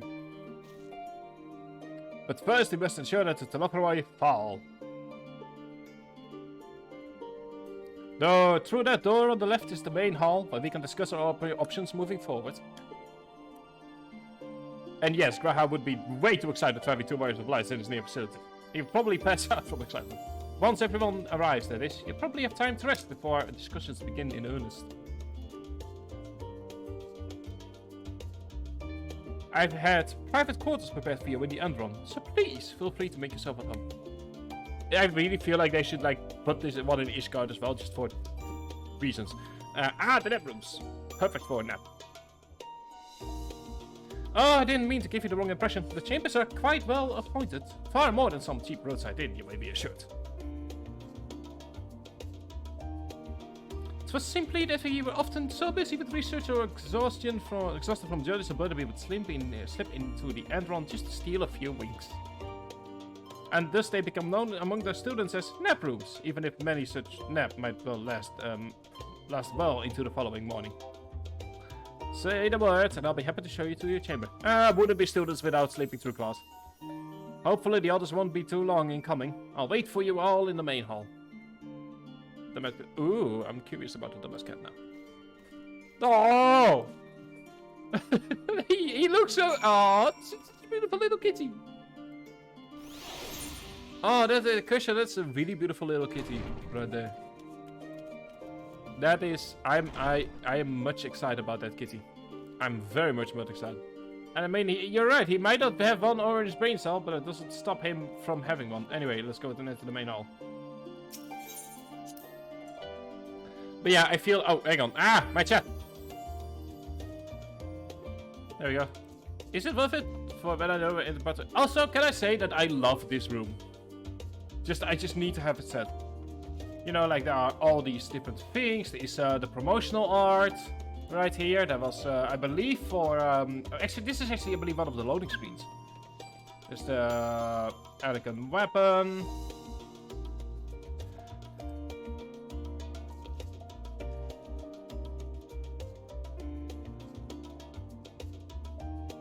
Also, someone is having trouble with finding the size. Oh yeah, that is indeed a problem. Hang on, have we seen this? I'm not certain if we've seen this before. Oh, I want to go here. This looks like such a cool place to explore. Crystal Tower, Aziz's La. More Crystal Tower. The current map that unfortunately does not get updated probably once we hit 7.0. The old map, which is the map that they used to deal Stormblood. It's Garuda. Let me see if I can recognize the majority of these things. That... I don't actually recognize this. I'm not really certain what that is. 1 second. But yeah, like I said, if you go into intermediate art, you have like the most fun little kitty, and it's just really fun. It's a really cute kitty here, from what I can see. Yeah, it's like a really nice room to kind of have our deliberations. Feeling refreshed and alert. Our colleagues should be wandering in soon, so I suggest we stay here and wait for them to join us. Indeed. Also, like I said, Kasha, it's such a it looks like such a beautiful little kitty. Also, I think that your kitty thinks he's a spider. Forgive me, I was delayed. It's fine, Oriange. We're all here now. Let's get down to business then, shall we?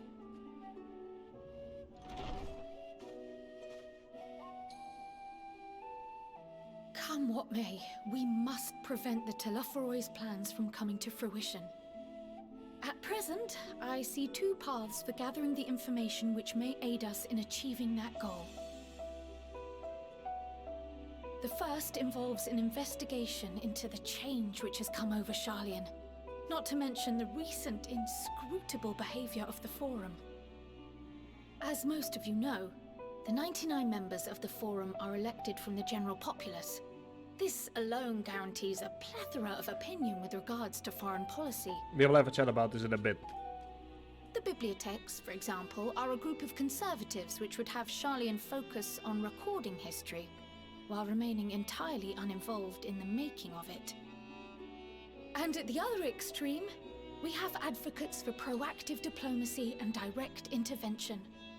My grandfather Galef was one such member, as was Archon Louisois.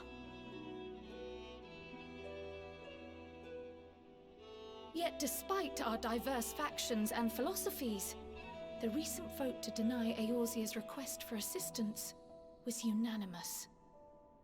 Even more concerning was the fact that many cited other, more pressing duties as justification for their recalcitrance.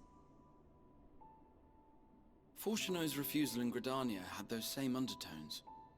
'Twas as if, having stared unblinking into the face of impending doom, he had simply turned away to pursue something more important. But what could that possibly be? A mystery indeed, and one which I ask for your help to solve. Our future may depend on it. As for our second potential path, it concerns a request made directly to the students of Baldessian. Okay. Our organization was founded primarily to study strange and unexplained phenomena the world over.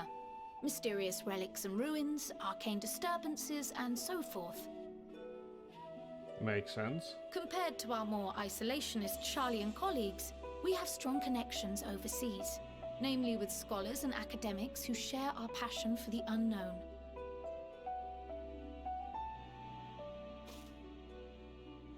The request in question comes from one such acquaintance, Nadana, an alchemist residing in distant Thavnair. Her missive describes the sudden appearance of a tower, and the subsequent summoning of what I can only assume is a lunar primal.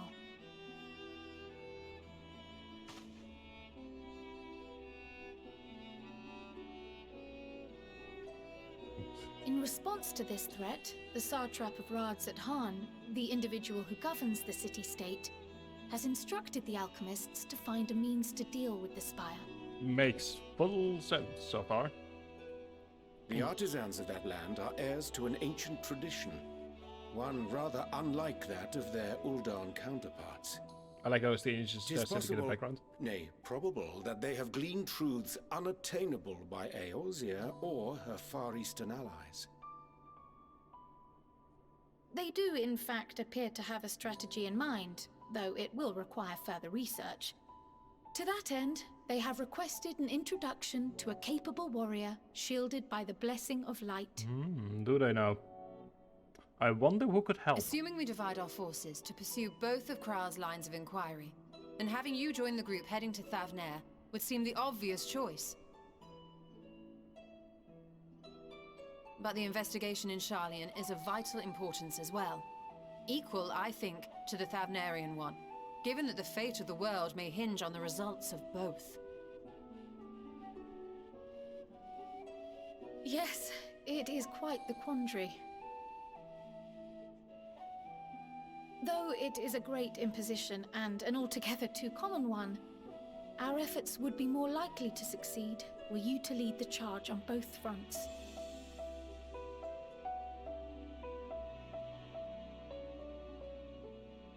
You are indeed our champion. As to which task to tackle first, we will defer to your decision. Let us next decide how everyone else might best be assigned. Basically, go ahead and pick one of these two paths, because... As for myself, reasons. I shall continue what I've begun in Sharlayan. I should also like to steal the services of an Archon or two. And thereby gain access to a greater range of reading material. I will help with that. Allow me to offer my assistance. I have some small amount of experience in the field of research. I mean, to be fair, you're 100 years old. It would be weird if you didn't. Alice and I would also like to help, if you would have us. Anything to understand even a fraction of what our father and the Forum might be thinking. Of course, the more the merrier. Indeed. Right. The rest of us will make the journey to Thavnair. Thoughts? Objections? One can only wonder what's going on inside of his I head. passed through Thavnair on my way to infiltrate the Empire, and though I'm not qualified to give a guided tour, I did gain a sense of where things lie. I'll be happy to have you along then. So for this group, it will be you, me, and Urianger. Give me a moment afterwards, and I'll supply you with all the details of Nadana's request. Nice. I mean, how are we going to get there? It's going to take weeks on the ship. Consider this hall our rendezvous point once our respective tasks are complete. May our investigations prove fruitful.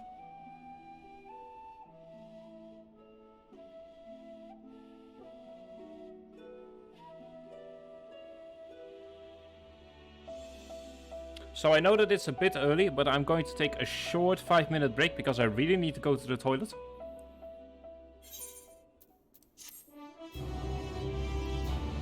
So I'm gonna just kind of wait here for a bit, allow the cutscene to play out, and then it's going to an I'll be back in like roughly 5 minutes. I'm quickly going to the toilet. See you guys in a few minutes.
Alright, and there we go. I'm back. Apologies for that. Just, you know, sometimes stuff happens. So where are we going first? Well... You know, I really like... Sharlayan, but I like islands. I like the other island nations more. So let's go to Daphne. Also because one of my favorite cutscenes in the entire game is on this path. I have Kryle's instructions in hand. If you are ready to set out, then so are we. Having been to Fafnir before, I could travel by Ekerite. But what of the rest of you? Another sea voyage would waste time we do not have. Kryle was of the same mind, and has already secured the aid of the good folk of the Compliments. We'll talk, or something. I don't know, the Compliments, thou sayest. I'm afraid so, my friend. I love the confused look. Thou wilt recall the hunt for Iceheart. Unto whose sanctuary we delivered thee owing to the knowledge of something. One Brida was an authority on aetherology, a field of study that she did embark upon in pursuit of her parents' example.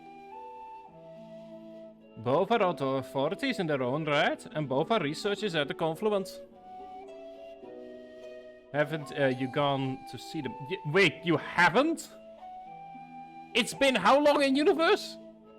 I attempted to do so earlier, but to my shame, my courage failed me at the last second, as it hath the many times I thought to reach out to them after sending that fateful letter.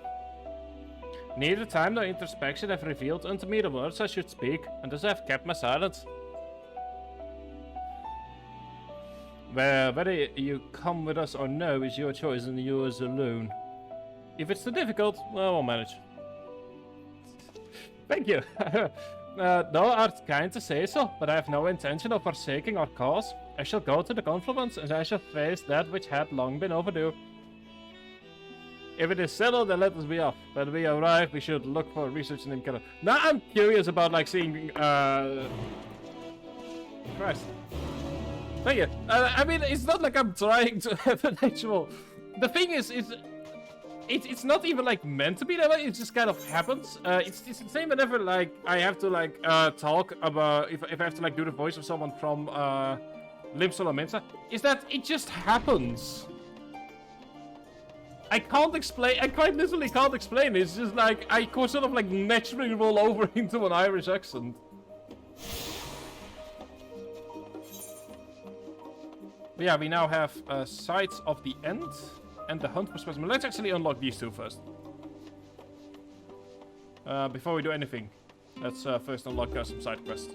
And I'm not going to be speaking any of these. Because this is just a matter of like, oh hey, you know, let's unlock the hunting logs and yada. Come on, buddy. Go away, got stuff to do.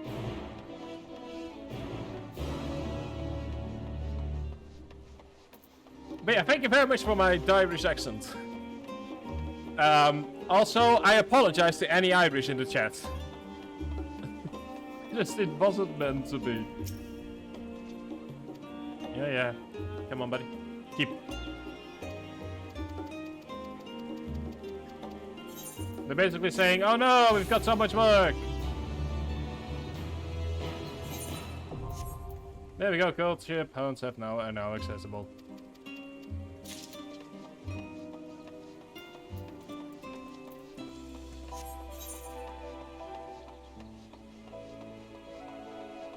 But yeah, so we've got some... So, let's talk a bit about Sharlayan and about the idea of direct democracy.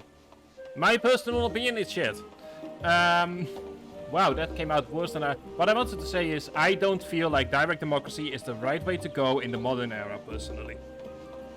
Mostly because, unfortunately, I've kind of come to the conclusion that the average person is an idiot. And what I mean with that, that doesn't necessarily mean that I think people can't breathe. I mean, sometimes I do wonder how certain people breathe, but that's a different type of discussion. What I mean with that is that most people simply do not have the, either the ability or the desire to read up on a bunch of topics that you need to read up on as a politician. And so randomly picking people from the population would make politics feel like less of a thing and more of a punishment. And this is actually something that we already feel like. Where we already in Dutch have a word that's like that singles out politicians as being different, which is called beroepspolitiek or jobs politician or beroepspoliticus. That's it, beroepspoliticus. It's like it's something along the lines of like job politician, implying that being a politician isn't seen as a job. And since we already have that attitude, if you then also force people to randomly suddenly be a politician for an X amount of years, that would only exacerbate the problem. Like, it's the only job in this country that we have the prefix of job in front of it, and that people think it's normal to have the prefix of job in front of the actual job name. Because you don't hear people talk about job builder or job cook or job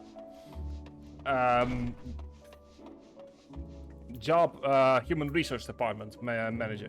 You know, like, it's the only job where the job is put in as a prefix in order to make it sound dirty, as if the act of being a politician, the act of a politician being a job is this dirty word. Whereas I'm like, yeah, of course it's a job. It requires certain skills that not everyone has. But yeah, anyway, that's a oh boy, that's a discussion we're not going to be having today. We're going to be having fun today. But yeah, that was just kind of my mini rant on direct democracy. Well, now this is about a lot of stone faces. Are my library books overdue or something? Not to our knowledge. We are associates of Kral of the students of Baldessian. We seek passage to Tafnir and understand that you can assist us. Ah, the test subject. Thank you, Frankfurt. Oh, you hadn't heard. Well then, allow me to explain. So, in order to travel to an Aetheryte, you ordinarily need to be attuned to it beforehand. Otherwise, you can't use it as a beacon to seek out while you're a mess of ether hurling along the livestream. An inconvenient but incontrovertible limitation of Aetheryte teleportation. Yeah, you're absolutely right about that, Kosha. But what if I were to tell you there's a way to travel to an Aetheryte without being attuned to it? A way to teleport instantly to places you've never been before. For long years we've been able to make such travel possible that people might move about more freely. And we've finally done it. We've created a new type of Aetheryte that doesn't require attunement. Truly? Why, that changes everything. Well, my language may have been a bit misleading. The user need not attune to these Aetherytes, but Aetherytes themselves must have been pre-attuned to each other, thereby facilitating travel between the 2 points. You know. But it just so happens that our first test pair of Aetherytes, one has been installed in Shalian and the other over in Place, a port town in Tafnir. As you may know, our nation has long maintained strong ties with Razadan. And indeed, we owe much of this breakthrough to the contributions of the alchemists. Go alchemists! Well done! So to sum up, we're to test these Aetherytes. How fortuitous for you. I should mention that an accident has impaired my ability to channel ether. Will this be a problem? Not at all! As a matter of fact, you might say that these Aetherites were made for people like your good self. The magics imbued within will whisk you away without any effort on your part. A veritable dream come true, and far be it for me to worry about such things. But do we have permission to make use of your shiny new invention? The only permission required is yours, so assuming you're willing, well set! I foresee many problems. It may come as a surprise, but we actually struggle to find test subjects. Most people seem to have an unreasonable fear of their souls gradually disintegrating as they drift hopelessly into the live stream. It is statistically unlikely event that something goes awry. Ah, this play that you hard most people. Mr. Skyles really knows how to pick up. I'm going to kill her. If I may change the subject, our Master Wilson and Mistress Blumida not here today. Oh, didn't you hear? They've recently resigned their posts. Their expertise was needed elsewhere. A large-scale project, helmed by the firm itself, as I understand, but I'm not privy to the details. I see. Any other questions? No, then let's go before you change your minds. Please, sit to your preparations and head outside to the E-Freight Plaza. I'll be along shortly. She is way too enthusiastic about us being test subjects. I made him way too enthusiastic about us being test subjects.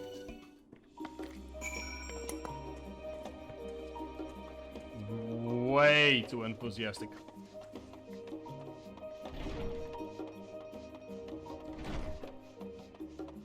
This is a bad idea on every single front.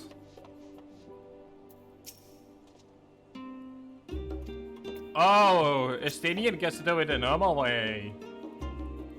Oh, I forgot to hide my chat.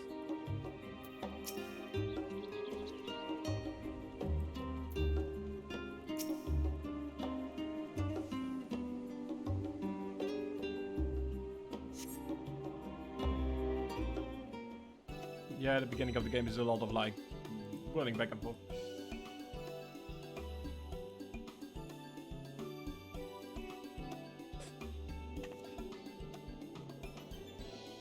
Right, we're all set. Oh no. Oh no, this is a bad idea. This is the worst idea. Just the four of you, was it? 3. I'm already attuned to the crystal in Thavnair. And you can't put us in there as luggage. God damn it. You are? Oh. I would have preferred more test I subjects. don't! Oh, well, never mind. If our 3 travelers could line up here, please.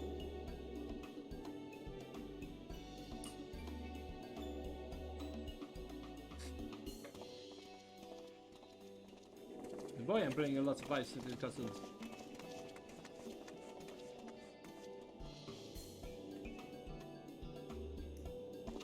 Yes, right there is fine. Take a deep breath, and I'll soon have you soaring through the ether. What's the worst that could possibly happen apart from my process disintegrating? You know, just the fate of the world. It's now hanging in the balance of this contraption. Oh, and one last thing. You might experience a teensy-weensy touch of violent ethereal sickness. And you're telling us Good this luck! now? You... What? You little piece of shit. You knew that this was going to happen, didn't you?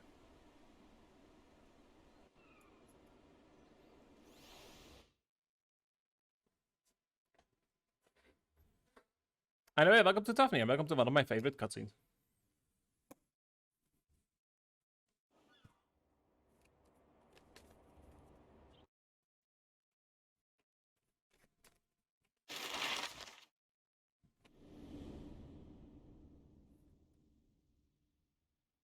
I also like this as well. Like, really shows that it really matters what's happening. Or at least like that they kind of account for that and don't just do a ding ding ding.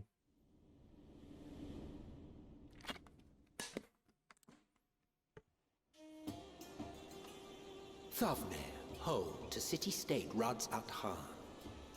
Rising from the southeast waters of the Bounty, this Isle of Plenty served as the battleground for a conflict between 2 peoples.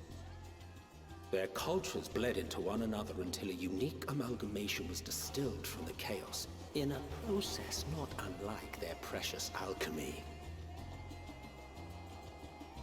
Once solidified as a single nation, an adamant stance of neutrality would hold invaders at bay for a time.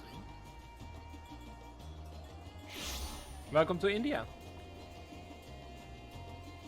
Now across this vibrant isle creeps a fog of malice. What choice do you have?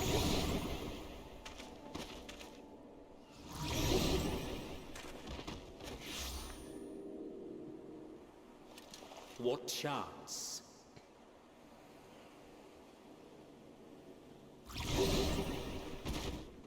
There goes the first.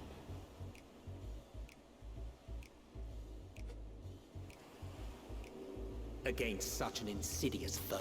The worst part is that last part can also Being me talking about the ether sickness. Oh. Welcome to Tavnir. Welcome to the first truly new area of the game.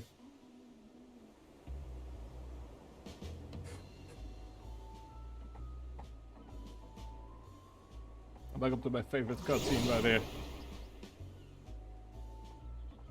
This is just such a bro moment right here. Just a couple of people all being sick at the same time. Fairer faces after a bout of bad shellfish. Zip it, buddy.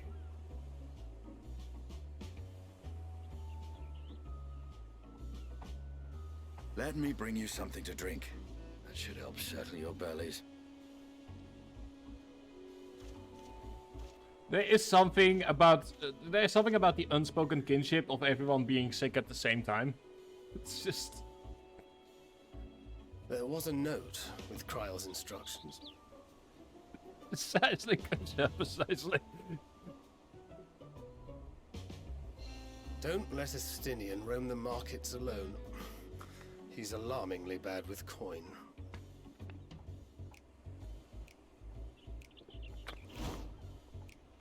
The beauty is this is just something that's called immediately.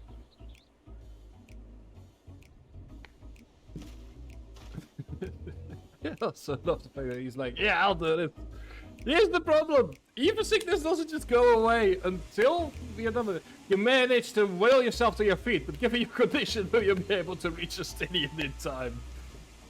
So here's the problem. We have a vile bout of ether sickness. Which, as you can see, it actually has an effect on what we're doing. Oh, let's first go ahead and... Welcome to...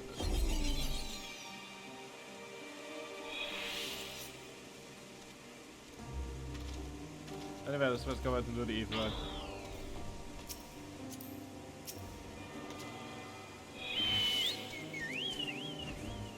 There you go.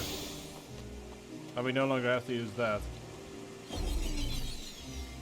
I know it's just like a small thing that's like for only one quest, but it's still a really... Exactly. Exactly. You there! I need 3 drinks. Something that will help with ether sickness. Buy them! Sure, a traveler! Greetings! You forgot to hide your chat once more, because I'm an idiot. Greetings and welcome. You're wise, good sir. Come to me. My special armor lassie, made with only the finest ingredients and precious ingredients, is famed for calming unruly bellies. By way of a warm welcome, I'm pleased to offer it for you for the low price of 19,800 gil. For not 1, not 2, but 3 bottles. A bargain amongst bargains. The price is high road robbery, and you want to say it's Justinian, but you realize any words of warming your crowd will be completely lost. I am so sorry. Precisely. I'm so sorry. Oh god, I am having a great time here. You must stand before Justinian and use gestures to deny that the deal is fair.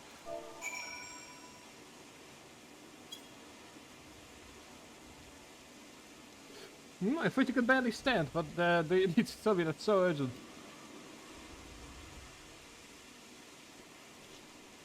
Wait, I shouldn't buy the lassie? The merchant is swindling me.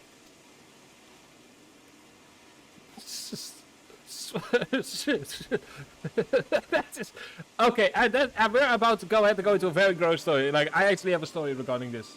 Well, sincerest apologies, sir. But I'm Peter. My price is confused. It's actually 1,890 gil for the 3 bottles of lassie. Please don't call off from my stand. That confusion would have been quite costly for the both of us. Very well then. Your coin. Here, a bottle for each of you. Take them to the others and get some rest. So, actually, when I was like 13 years old... Oh, I'll be back after I explore that. Yes, you go and explore while keeping us sick. Great, thank you. So, when I was 14, I was having a... God, I can never get tired of this. I wonder if you can actually, like, explore the area while being ether sick. You probably can't, but still. So when I was 14, I was apparently violently ill. It's just that I wasn't aware of that. So what had happened is that I was in computer science class, and I suddenly felt violently ill. So I was running towards the threat, and I was running, and I couldn't get the door open. So in what has to be the most traumatic experience for just about everyone, I vomited across the entire second floor of the school.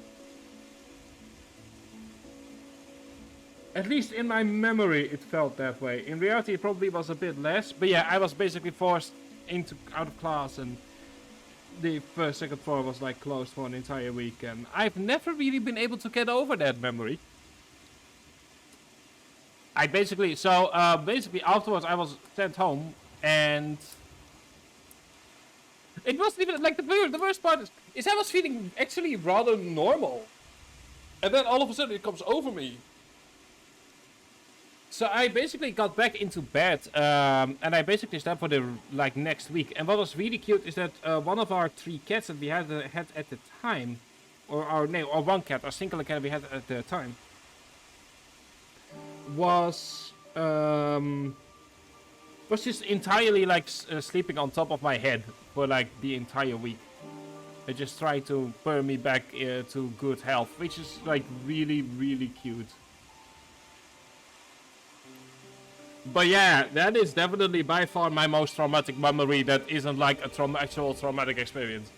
And I've never had I'll be honest, I've never had the gusto to go back to that school and confirm how bad it really was.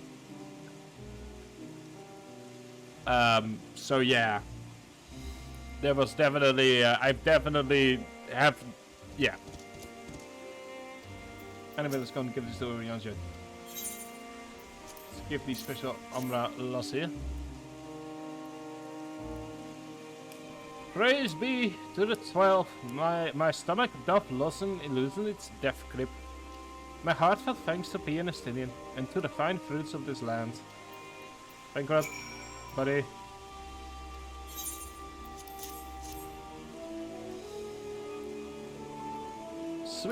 Sweet release. If you had it already, you should have yours too. Like I said, it's just such a small thing, but it's just a nice bit of levity in what's going to be a rather dark story. Right, I'm ready to get on with it. The lassie truly worked wonders. Back on your feet, I see.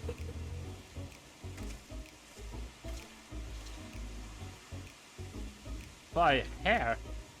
Oh no, what did you? I found it. It's the most I could do against the heat, short of shedding my armor. Well, how about shedding your armor? May I ask where you got the cord from? A local vendor. The man said it's a Tefnerian weave, tough and not easily unraveled. And how much did it cost? 9,400 gil? A steel, I was told. It's nothing fancy, but I've always found it functional for me. That's incredible. I dare say not even Alphano can hold a candle to you.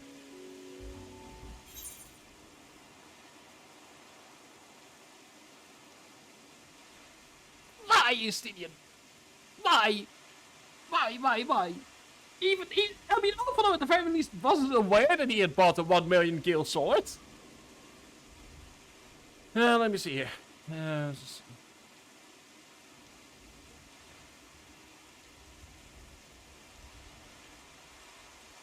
Ooh.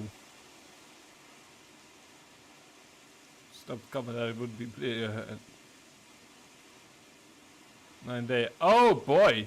That's ooh. Yeah, that is yeah. Anyway, yeah, expecting a certain good but a more fight. That ooh, Kershaw, that story. Yeah, that is we seem to all have our moments like that, it seems. On that subject I shall refrain from making comment. Yet I cannot help but to observe that the merchants seem overzealous in the pursuit of profit. Claiming Tefnir as its dominion, the nation of Rasad Han had long thrived as a hub of commerce. In the beginning, there were the Arca Sodara, Matanga tribe, yada yada. Over time, they came to be joined by other races, and through their intermingling, a culture rich and distinct did emerge. From alchemy to textiles, the products of Spanish culture have come to be celebrated and coveted the world over. A development only aided by the nation's prime location is a waypoint betwixt east and west.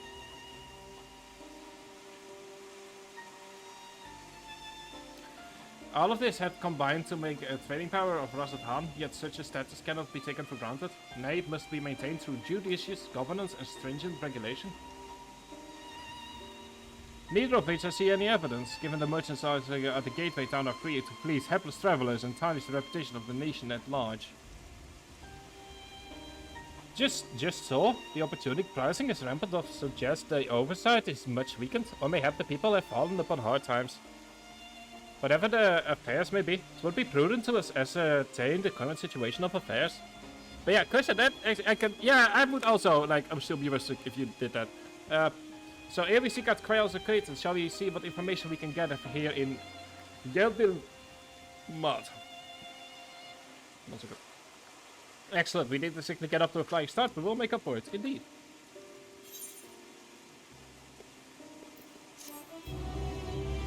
I so hope that the concept of evil sickness returns in 7.0. But yeah, and then for the first time, we cannot actually see the entire map, because the map is never shown for the first expansion, or for the latest expansion.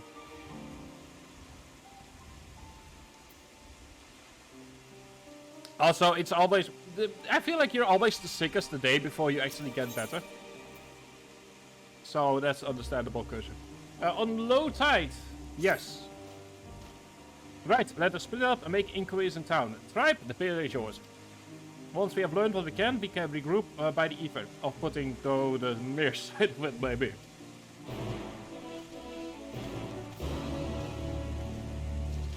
So yeah, also we can't fly anymore.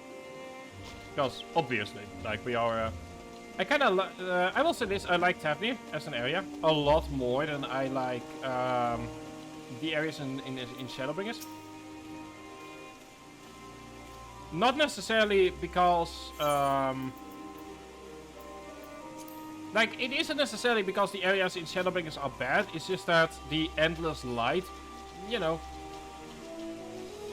I like my colorful India more than I like my deadly island full of angry light boys. The creators lay them with fruits, but they are on the verge of spoiling, as if they had been left too long. And also, like, look at how vibrant and colorful this town is, even in the lovely rain. The weather today is just really working with us. Like, look at how beautiful it looks in the rain itself. How it gets this little wet texture as well. It's like... The weather today just really wants to showcase the best of the areas we're in, it seems. Well now, if it isn't a traveler, you're a rare sight in these unsettled times. People have been giving us a wide breath since that accursed tower suddenly appeared on place. If it just stood there looms ominously, perhaps things would be fine after a fashion. But no, it had to spell fell things as well. Yeah, I can... Yeah, thank you for sparing some of the details, Kusha. We still have our lives thanks to the Radiant host, but business is as good as dead. What will become of us? Only the gods know.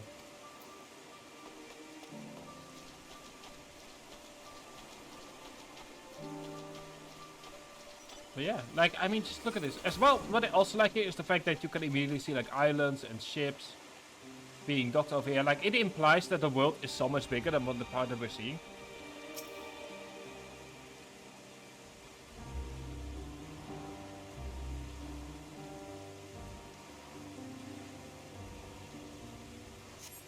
Gazing out from the pier, you spy boats moored off nearby isles, with the silhouettes of large seafaring vessels farther away. Compared to other ports you have visited in the past, there appears to be very little activity. I mean, to be fair, the last port we visited had even less. So, yeah.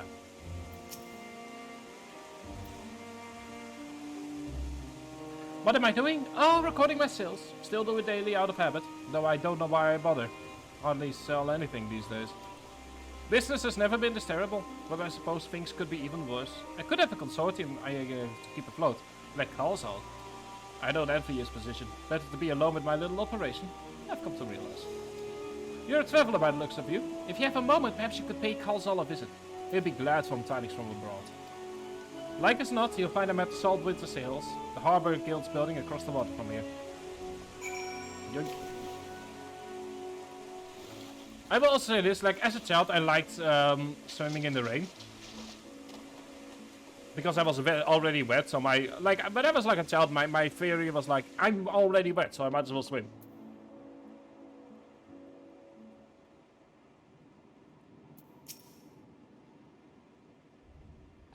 So yeah.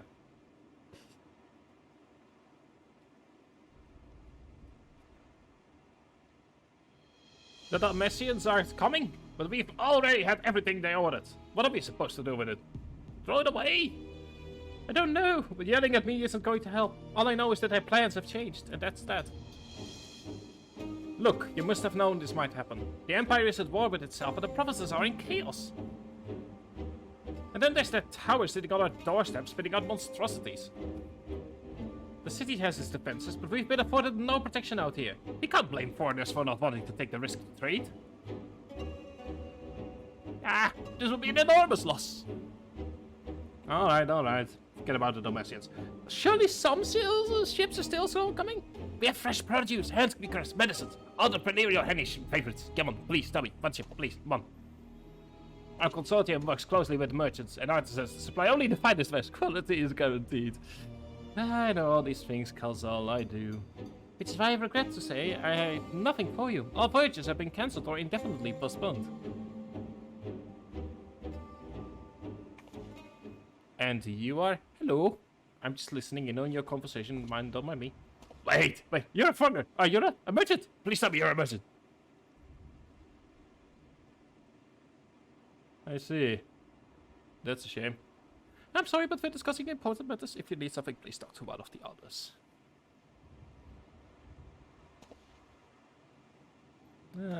Excuse me. Excuse me. My name is Matja, and I'm here to see Kalzal.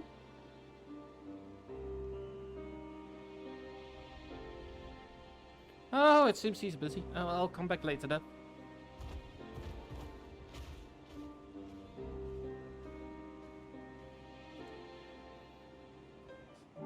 But yeah, in case you hadn't noticed it yet, Fafnir is based on India. And if I wasn't deadly afraid of flying, I would love to visit India at some point in my life.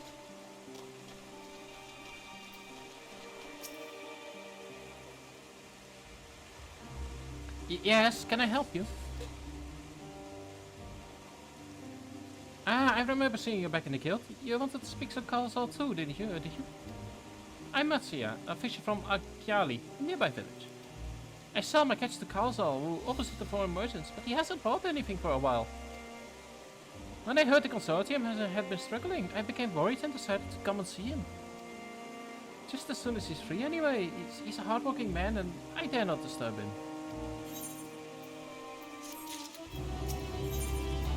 Yes, a fisherman's friend. If I may ask, what is it that you do? An adventurer, you say? And you travel the world, helping people.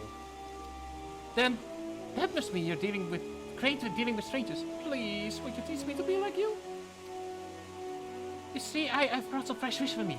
The portion I couldn't preserve, and I want to sell it. The problem is I'm terrible with people. Only ever dealt with Kalzal, and I can't just talk to customers without getting my trunk in a twist. So please, as silly as it might sound, will you not peddle the fish instead? To show me how it's done?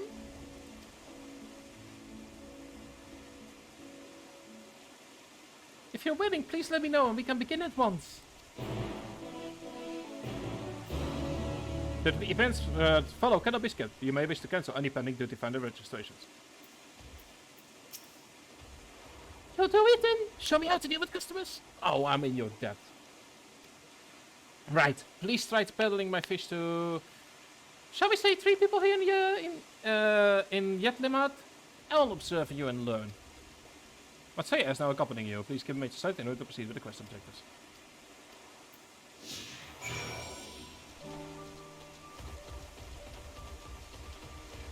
Can he swim, I wonder? Also, the first time around I messed this quest up badly and I still don't know what I did wrong. Let's go ahead to sell some fish.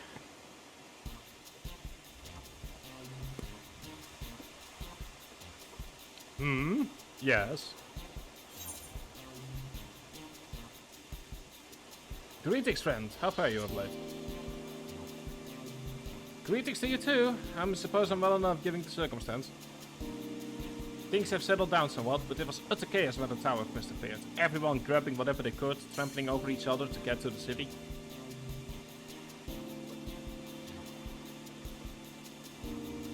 Many remain there for now, but I could not stay away. Had to come back, continue with my life, such as it is. Whether or not it was the right choice, only time will tell. It's too risky out here. Maybe you ought to move to the city too. Well, and make sure to keep well clear of the tower, and when more monsters emerge from it, I heed the Radiant Host's instructions.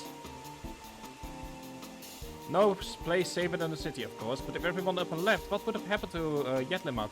Dangerous though it may be, I'd like to keep doing what I've always done, to the extent I can.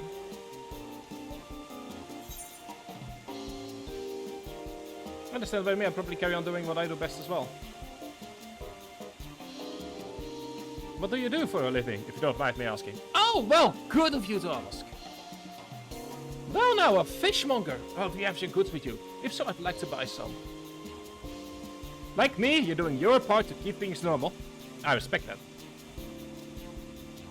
This is my assistant. Thank you for your custom. The catch of the day is shallow's cod, delectable stewed in coconut milk or baked with a sprinkle of salt. That actually sounds delicious. Yay! We did a sale!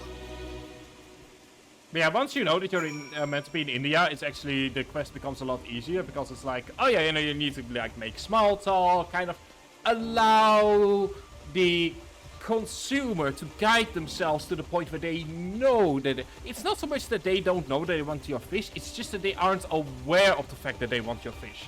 Like, they already know that they want your fish, you just need to guide them to knowing about, to being aware about that knowledge.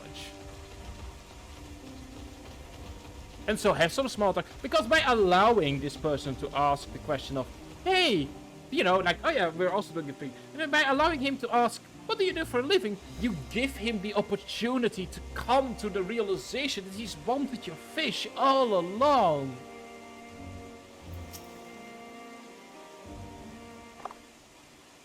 Anyway, please buy my book about how not to make sales. A hawker, are you? Do you sell food by chance? If so, I want to buy some amra. Let's say a dozen. They don't need to be export quality.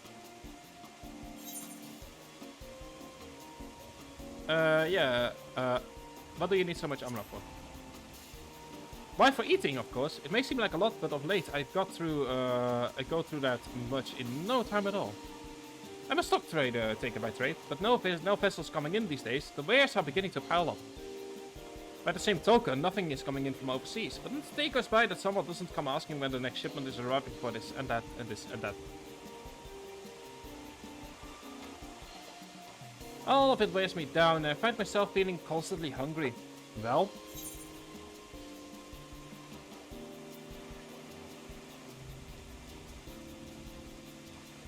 I know how you feel. Thank you. A pity you don't sell fruit, but I enjoyed the little chat. It took my mind off my... Oh.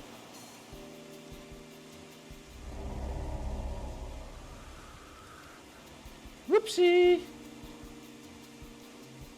With a positive impression, let's move on to the... I made the exact same mistake I did last time. See, sometimes you actually get them to the point that they realize that they don't want your food, and that's the part, that's the conversation you should probably stop.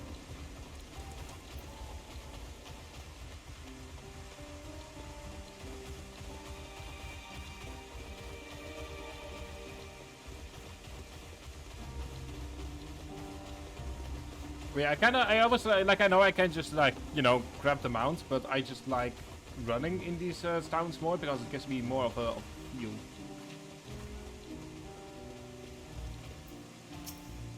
Hiya.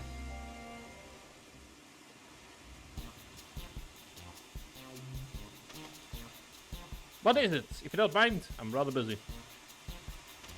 Oh god, my stomach. Aphid sickness? No, nothing so unusual. I'm in my hurry to get back to work. I just ate a little too quickly. Some fresh fish will settle your stomach, and mine are the freshest of all. Ah, food is the last thing I need right now. Go and sell your fish to someone else.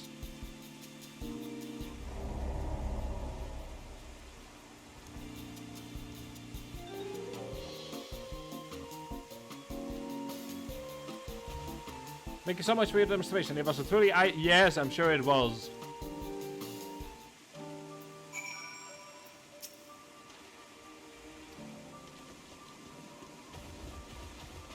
If you're wondering why is Stripe not talking about selling stuff, actually, so by accident I've actually opened a shop. Mostly because Stream Element, it's not online. It's just like I can just like see the preview of it. And it's by far the most ridiculous bullshit in that shop. It's basically like just my logo plastered on like mugs and stuff, and it just, yeah.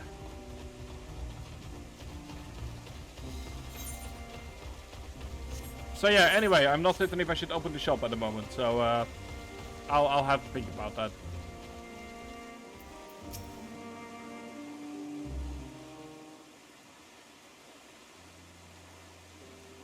Thank you so much for showing me how to talk to customers.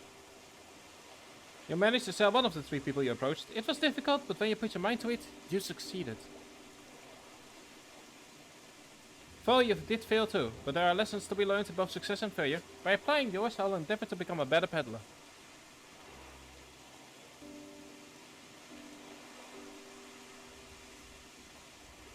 Still, there's only so much I can do alone. I hope that things will return normal for Kalzal soon. I thought I heard a familiar voice, and who should it be but Matcha?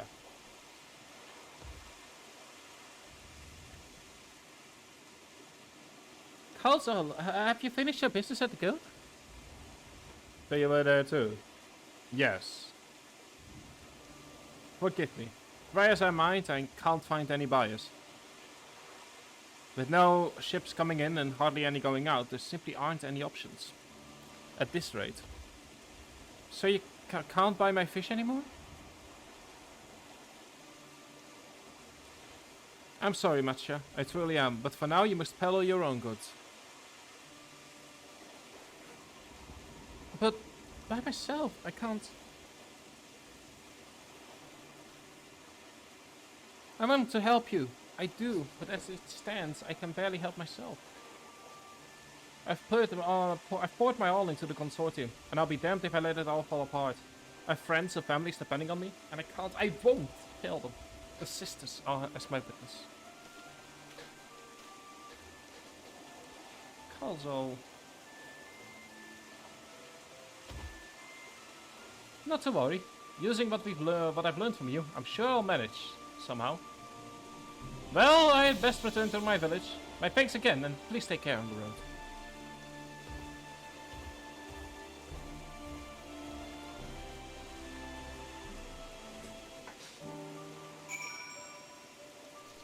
So yeah, welcome to a fisherman's friend. In the meantime, I'm quickly opening something up here real fast.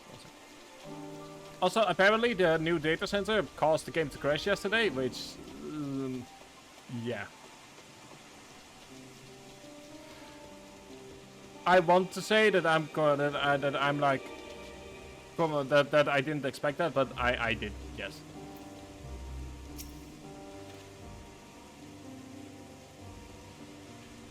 Checking out nothing. Okay, good. I see you've been busy. Managed to learn a tidbit or two, I trust.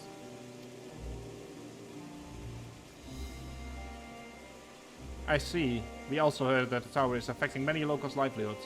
But to think it would be to such an extent. For another notable, if not wholly unexpected discovery, disappearances and kidnappings are disturbingly commonplace. As before, the culprits are almost certainly tempered Imperial soldiers. And as before, they mean to use the fate of their hapless thralls to call for Lunar Primal.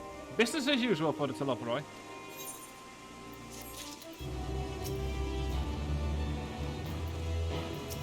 Let's move on to House of Divinities. That Matcha fellow you were helping, he's Arkasodara, is he not? Apparently, it's almost exclusively his people that are being kidnapped. Should he be traveling alone? If summoning is the perpetrator's aim, it does stand to reason that the Arkasodara would be their primary targets. For this, the fate of their ancestors which prevailed in this land, and many are devout of him still. We better go after him. Akyali lies to the west, as I recall. The same direction as Krell Acquaintance, incidentally. It's Hurdle then. Keep your eyes peeled while we make for the village.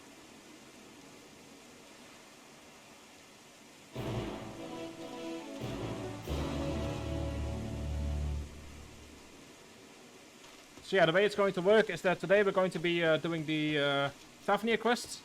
And then depending on time, we will either start with Sharlayan, or we will do Sharlayan and the 81 quests tomorrow. And probably also start on the 82 quests. But yeah, today is more so an introduction to Endwalker. You do not see much nearby, but the elevated ground up ahead may provide a better vantage point. Let's grab the mana cutter. Also, hang on, I need to grab something else here as well again. Where is it?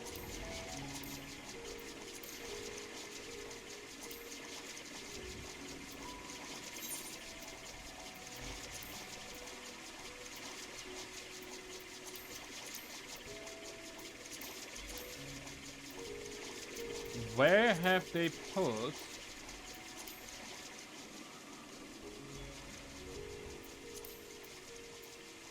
I'm looking here for something.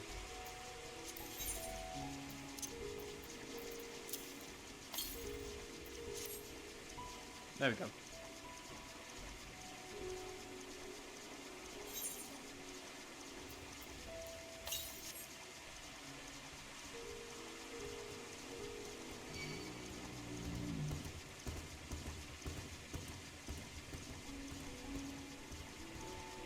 Let's also start once again our hunt.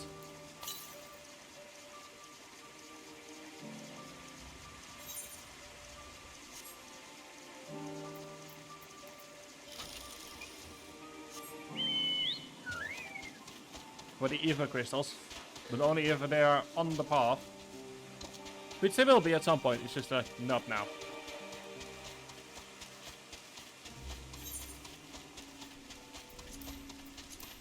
Also, okay, there we go. I have Reaper at 70. I kind of want to say, like, I need to do some stuff as well. From, like, level 50 to 70 stuff, but I don't want to... I mean, Paladin is already going to be over-leveled.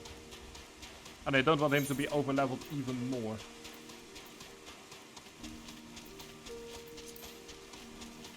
Yeah, I like the rain. There's some more music. The angry, evil tower. The fact that I missed my point. Shake that booty. Shake it. Yeah, so far not much negative to say about the game. It's, or about the expansion. It's just overall really lovely.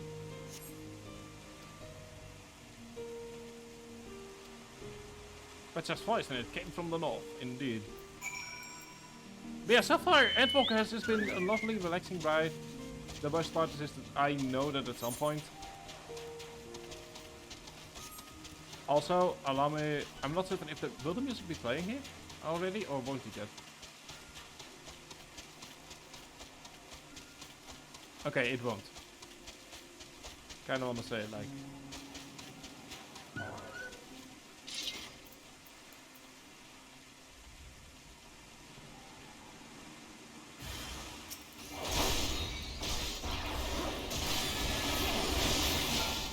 And there we go, for the first time in 2 hours, we have our first bit of combat.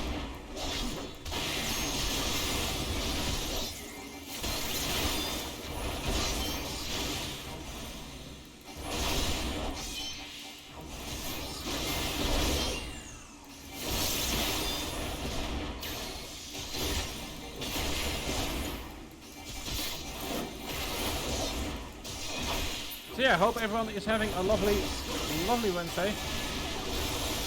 It's just capable of just relaxing and enjoying yourselves.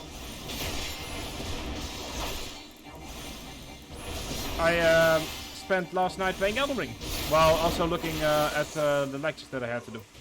And I managed to make quite a bit of progress, which was really nice.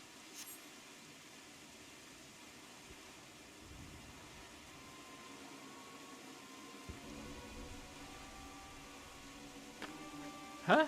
Where did they go? Why are you here? I see you found him in time. Yes.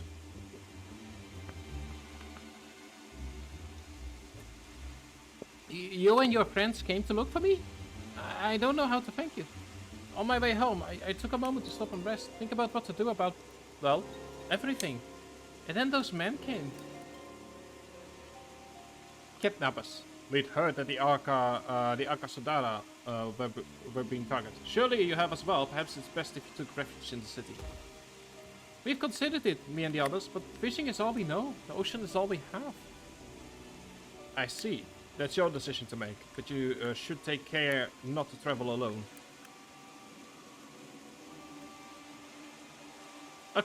A question, if I may. Hang on, that's Irish. Yeah, I'm not a fellow fishing person. Tis our understanding that strange fiends have emerged from the tower. What canst thou tell us of these dealings? Oh, not much, I'm afraid. I have no idea what they are. But I've heard that some bear an unsettling resemblance to our divinities.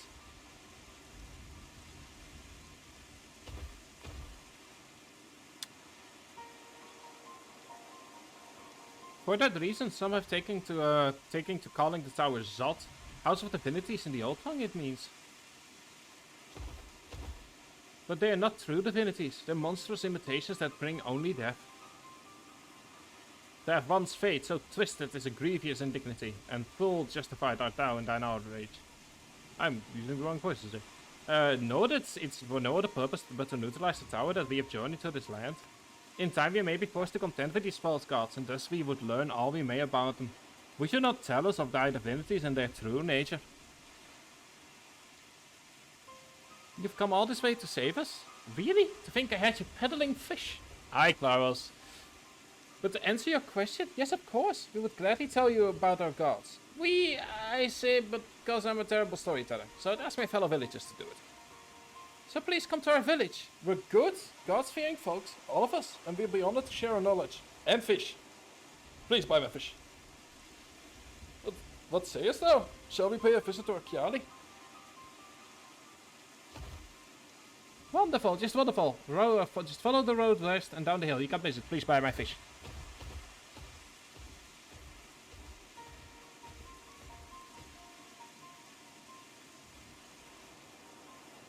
So it is the simulacra of the Tavnarian gods that are being summoned. If any doubt existed before, there can be none now. The kidnapped Hanish are imprisoned in the tower.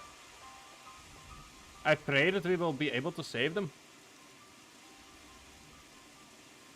Though indeed, saving them will mean confronting their false gods, like us not. Aye, as you said, we do well to study their religious traditions. To Archiali we go. Let's go.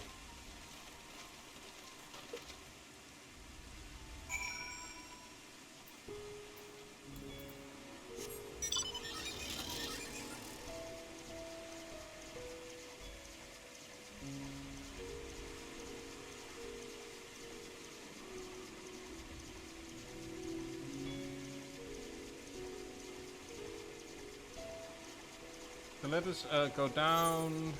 Oh yeah, down there.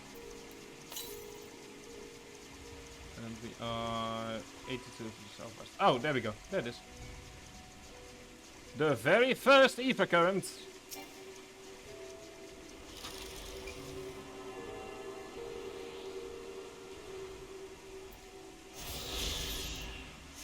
There we go. And as per usual, we have six areas to deal with.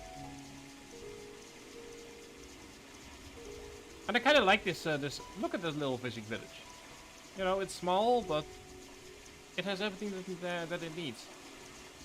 Apart from that thing. I don't know what that is, and I'm not certain if I want to find out.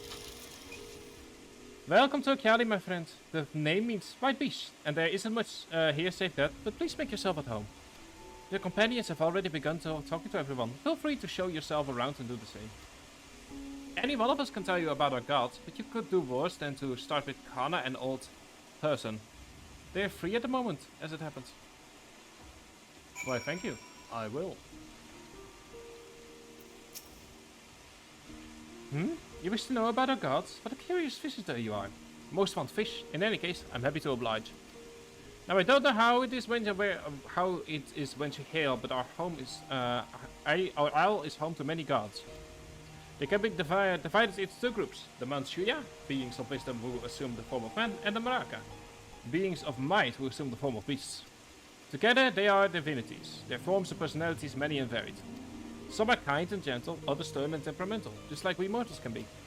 All are possessed of great insight and experience, and by heeding their teachings, we strive to be better people and live better lives. Yep, it's pretty much like I said, pretty much like India. Which makes sense.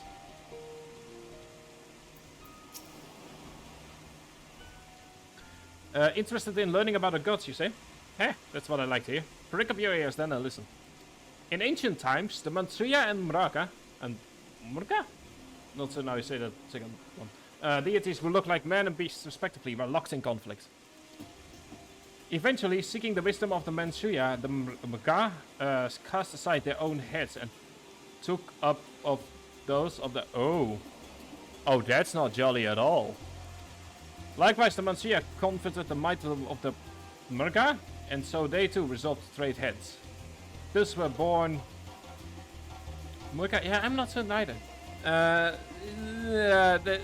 always hate it when they throw something like this in and don't tell you how to say it. Thus were born new gods possessed of both might and wisdom, and they ushered in an age of harmony between the two factions. From then on, as a sign of their esteem for one another, the Manchuya have worn animal faces, and the... I'm just going to use what you're saying, Klaus. The Murga, the limbs of man. And I kind of like this. Like, it's a very natural way of like getting some backstory in, you know, because we need to do research in order to start hitting the tower. There you are. Learned a thing or two about the gods, I trust. Absolutely. While you were off talking to the others, I remembered something that may be of interest. If you could let your friends know, I'll go and fetch it from my home at once. Alright. Let's have a look at what he has to offer.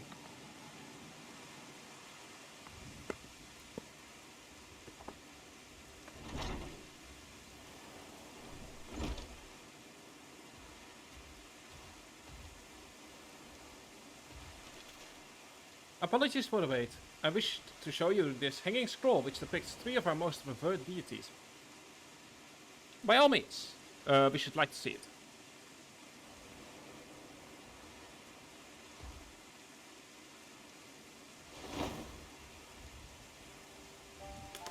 Oh my. These are Manusha. You've heard about them, right? The center one is the eldest, Sindurova, a goddess of wisdom. For this, alchemists hold her in the highest. To her right is the middle sister, Sandurova, a goddess of wealth. She counts many traders among her followers.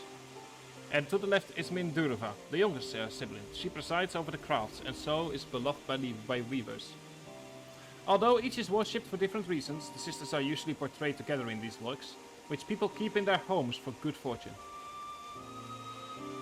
Makes sense, I guess. You know, in regards to like religious society kind of way. In all like to the Manchuya, the deities of Eosia preside over a myriad aspects of life, and what of the Murga, if I may ask? The Murga hold power over nature. In ages past, they were revered as guardians deities in times of conflict. If you have occasion to visit our temples and ruins, you'll find their images in there. Among them is a god who possesses a gacha head, and he is venerated as the progenitor of the Arcosodora. And then there are dragons. They occupy a special place in our history. You worship dragons too? Oh, that lens is itching.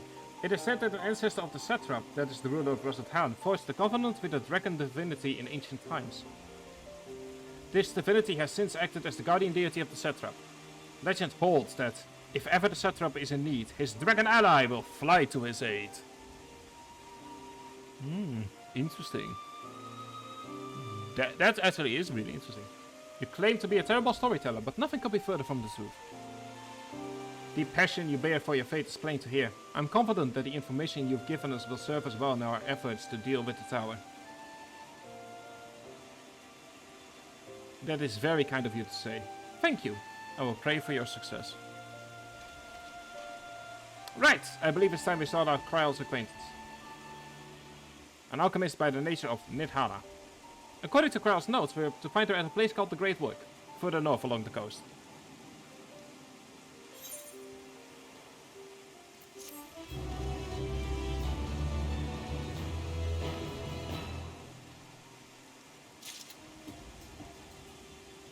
Oh my, I see a name, but I can't see the person. What's going on here? Must be some dark magic happening here. Anyway, let's go to the Great Void. Did you say you were going to see Nidhara? Oh, how I envy you. She's brilliant and beautiful and kind and understanding. Did you say she's beautiful? I could stare at the dainty ears and adorable trunk all day. And those eyes, when you meet her. Take care you don't drown in them. Ooh. Oh, hi there. I didn't see you. Hiya, buddy.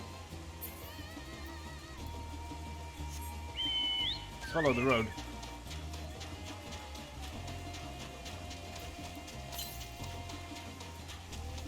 Okay, that's the fire.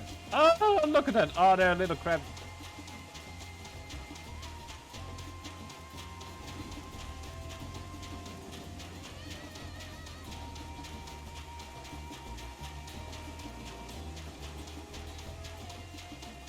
I see someone is showing off.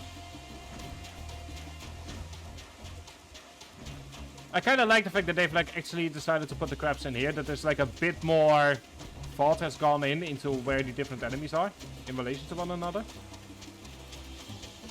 Also, yeah, that panther is actually one of my favorite mounts as well. It's just that I will never get tired of the fat chocobo.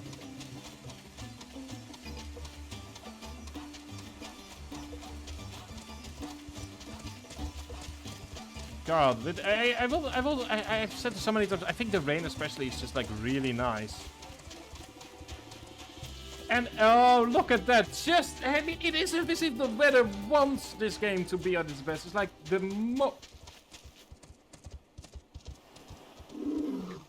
I have questions. Many questions. Yes, I think they're all dead indeed. Exactly. Oh no, we were too late. Damn it. Damn it, all to hell. Oh, never mind.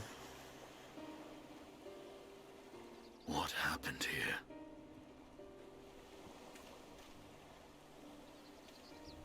Their dress marks them as alchemists. I see no evidence of injury or poison. Thinkest thou they but slumber?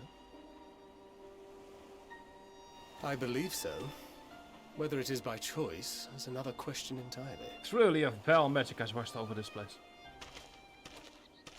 Oh, we have guests. Oh, hello. You must excuse the poor welcome.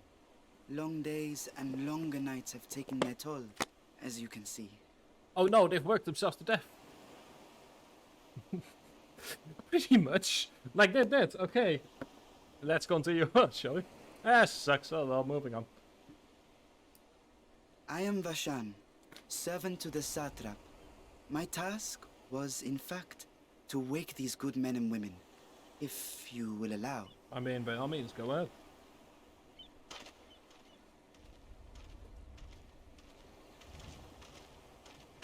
People of the great work, I come bearing new scales. So apologies for the, Scales? I didn't sleep much last night. We have new scales? Oh no! They're zombies! Quick, kill them!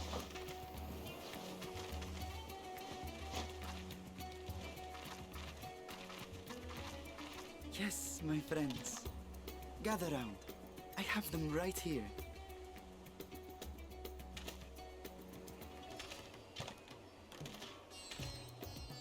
Oh, happy day. Now I can continue my experiment. Best music in the game, I should imagine. Many thanks. One for me. Pretty much. Those are dragon scales. Estinian will remember that. Such materials are vital to their most pressing research. And we are fortunate to have them. Our experiments are so close to bearing fruit. Oh no! They're awake!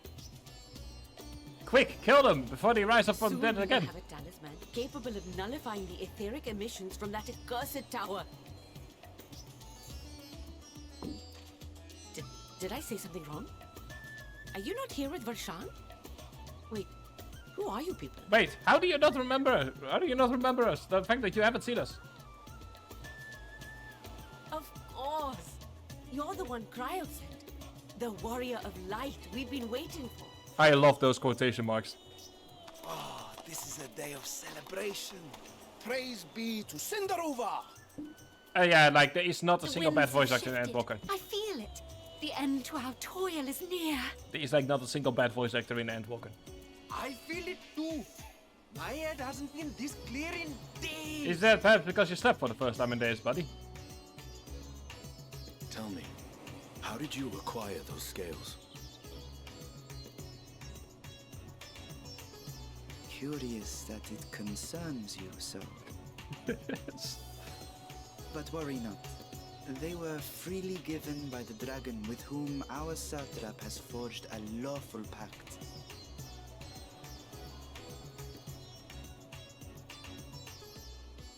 That is... That is well. You must be quite familiar with Dragon King, yes? Oh no! They've discovered him! Is this their congealed blood I see on your weapon? Oh no, run! Estinian, jump far away from Speaking me. of dragon blood, you yourself have been infused with it, have you not? Quick, I should Estinian, if like I to still draw a can. file or two, if so. Now, see here. Come along, come along. I must insist that you visit our laboratory. Cease your shoving, or so help me. I'm so sorry. Yeah, he Oh, absolutely dear, must be your poor terrified. companion. What with the new scales and your timely arrival, my colleagues are a little giddy with excitement. That is one way to put it. I mean, to No be fair, harm he's comes standing from right your in front of a ceiling, so that Meanwhile, would have helped. Shall we find a quiet place to talk? To be fair, he's also standing right, like, underneath As you may have a roof, I am so... Liliana, the alchemist who sent the request to your mistress Cryo. We have workshops across the nation collaborating on this research project. But it is here, at the great work, where I collate our results. Come with me, all of you, and I can explain the crux of the situation. Oh. Like I said, there's not a single bad voice actor in all of Endwalker. Especially of some beings we're going to be seeing later on, like way later on. Let me first do the chocobo key. Oh, hang on. Change direction. I mean, in order to be able to change directions mid-jump, you first need to be in a jump, and... Yeah... Estinian was standing like right here, I believe.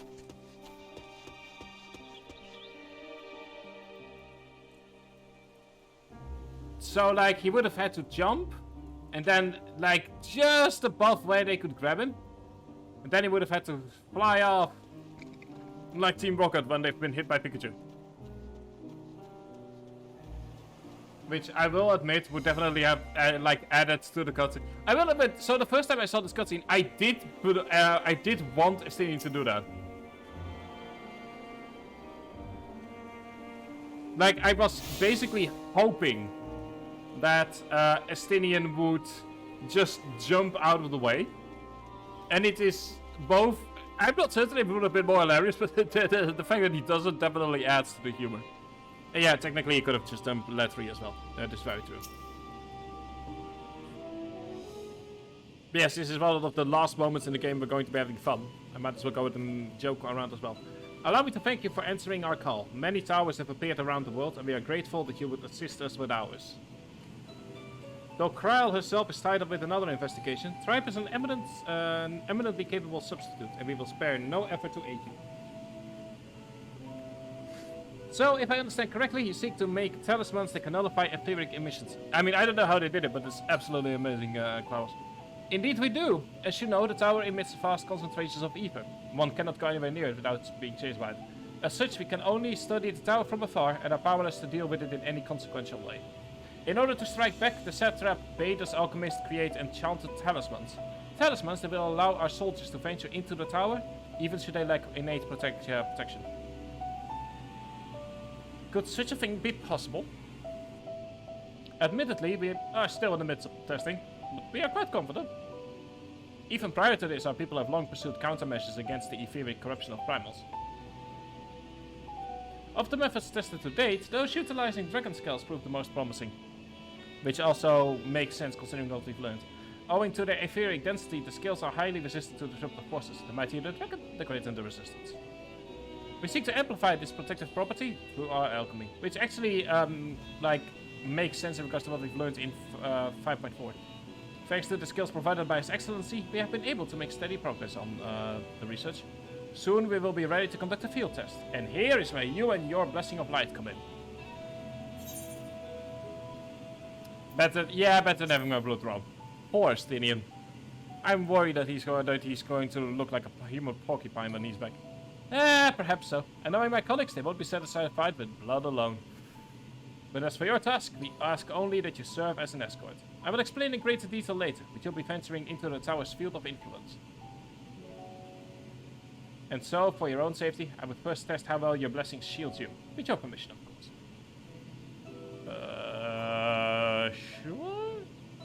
In that case, Urianger and I will find other ways to make ourselves useful. Seeing as you all work to the point of collapse, I suspect you could do it with some more hands. We will be grateful for any assistance you can provide. And yeah, Klaus, like, it is just amazing that they turned Astidian into a comic relief character in Tavernier. It is. I definitely feel like this part of the story can use a comic relief character. If you are ready, then let us put your blessing to the test. If you exit the Great Work and turn south, there will be a hill to the right. I will meet you at the top after seeing to some preparations. Like, I do feel that Tavernier is, like, helped by the fact that it's basically the part of the story. Combined with, like, the first step of the... That is a lovely... Can I just say, that's a lovely specimen right there? Truly, alchemy, truly the greatest work of alchemy right there. Utterly interesting. They made an almost human-like figure that can dance. Whatever will they think of next? Oh god, the first time I rode there actually wasn't quite... Oh yeah, I need to go up here. I'm so used to flying to here that I've forgotten where to go. But yeah, like turning... Like, I definitely feel that Tavernier and the other area that we are going to go into during the next stream definitely are helped by having comic relief characters, because this is like the only real part of the story that can have these comic relief characters without it feeling out of place. So, you know, it's a bit like, you know, the final fun times before shit really kicks off. I hope you didn't have trouble finding this place, or climbing the hill. Not all are accustomed to physical strain. I give you the fruits of our sweat, tears, and many a sleepless night. The drunken Deepa. The what now, mate? A Deepa is a lantern presented to the gods as an offering. Taking inspiration from tradition, we created this device to test the talisman's efficiency. Upon activating, it will move a certain direction before emitting a powerful blast of ether. In lieu of corruption, those lacking sufficient protection will experience... Oh no. For your test, you will be exposed 4 times. That should be enough to ascertain your blessing's protective capabilities. Please begin whenever you're ready. I shall be observing from a safe distance. Commencing etheric exposure testing. Repeat, commencing etheric exposure testing. Retreat to a safe distance if you are not the subject. Oh god. Well, let's start following the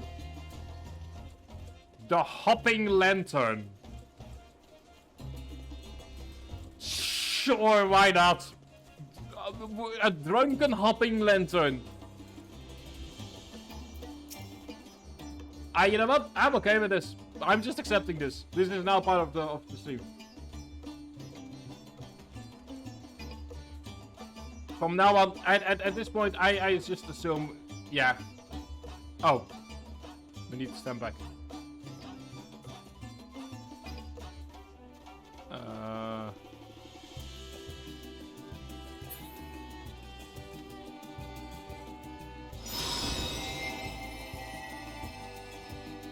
Okay, we're fine so far.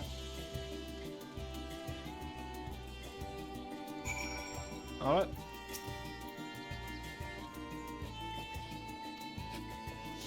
I love how the Drunken Reaper is like, so you don't want to puke. Fine, round 2 we go. Oh, I love this. See, it's stuff like this that I like as comic relief. Versus some of the other stuff that the game has thrown at us throughout the years. Also, I will be honest, I'm not certain how to feel about the fact that Hildebrand is going to be required for the next... for the next quest, relic quest line. Mostly because comedy is fun, but like if it happens, if you hear the same joke over and over, it loses its... It kind of loses its, you know, its punch.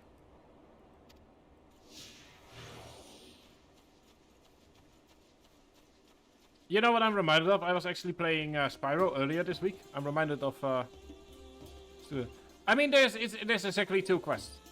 There are 2 new quests for Hildebrand, but yeah, I recommend you do them. They are rather fun.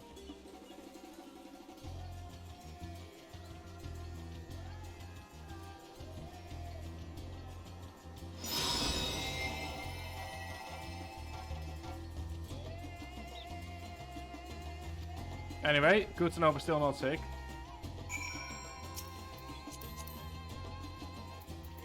Oh boy.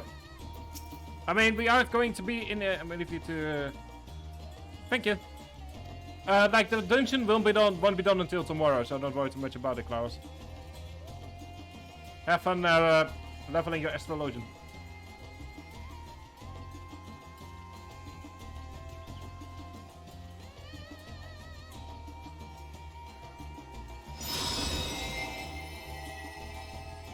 So there we go, and we're still not sick. Ah, thank you. Have fun, Klaus. Congratulations on retaining your composure and your humor.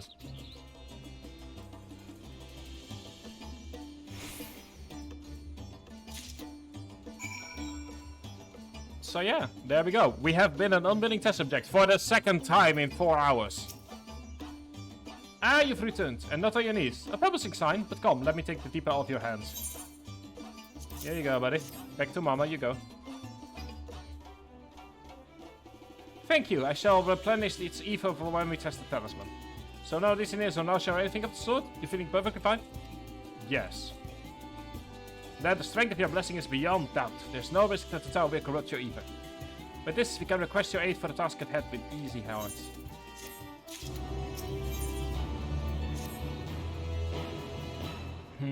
You're a capable warrior too, are you not? Would you be amenable to assisting me with another errand?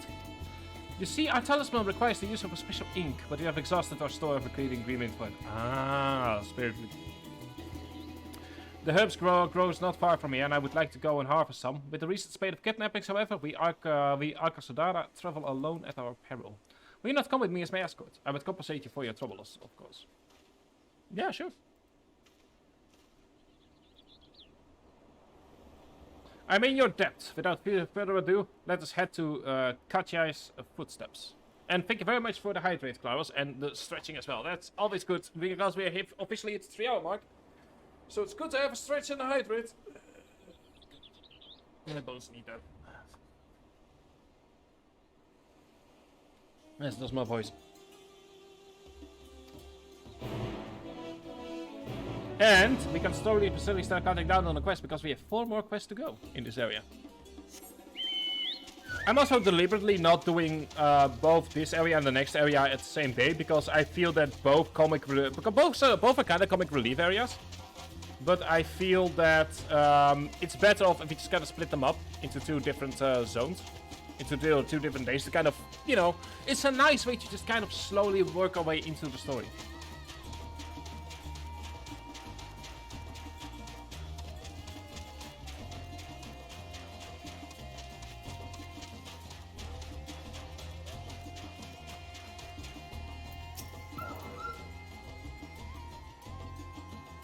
I may be simply imagining it, but I feel as though we are being followed. Well, that's probably because we are being followed. Oh, look out, right? Oh no, we have sensed a hostile presence. Hello, buddy.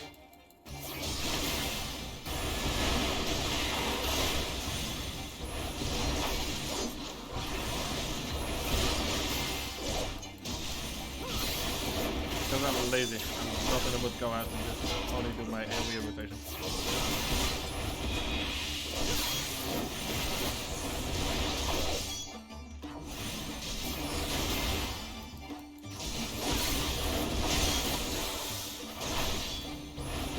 I'll be honest, I've never been able to fully understand the Canadian cultural rotation with like between magic control, so I'm just pressing the button.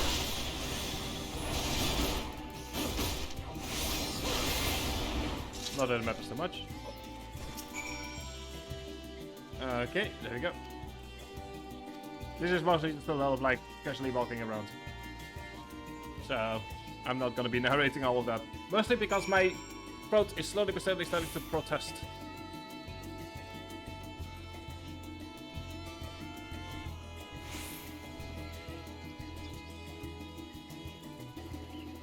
You know what? I'm just accepting that. Sure, why not?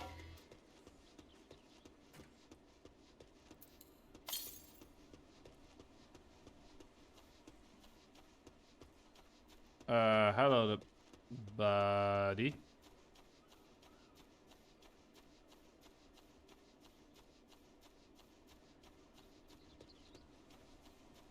Also, you can technically fall into the later game area through this. Okay, interesting.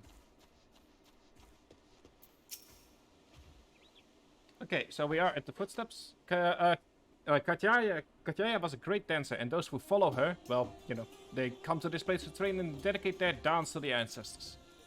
A happy benefit of this is that spirit wheat grows here in abundance. I will set about harvesting at once, if you would be so good as to stand guard. Yeah, sure. More than happy to do that.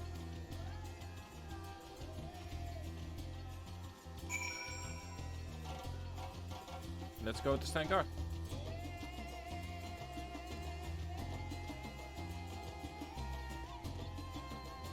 And once again, it's like, it's just look at this. It's just a lovely place. Complete with a beautiful view of the bridge towards Rosathan. Like, this just...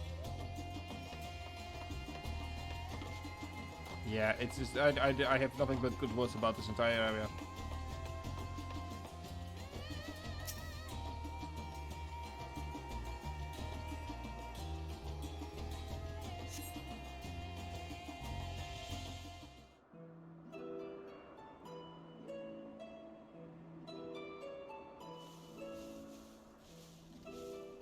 Also, Klaus, don't forget to tell me what you thought of the Hildebunk questline.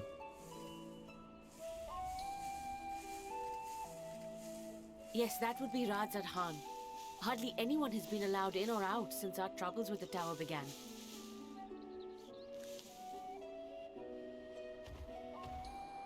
The faithful citizens huddle inside the city walls, and commerce has all but ground to a standstill. I pity the satrap, the trials he must be facing.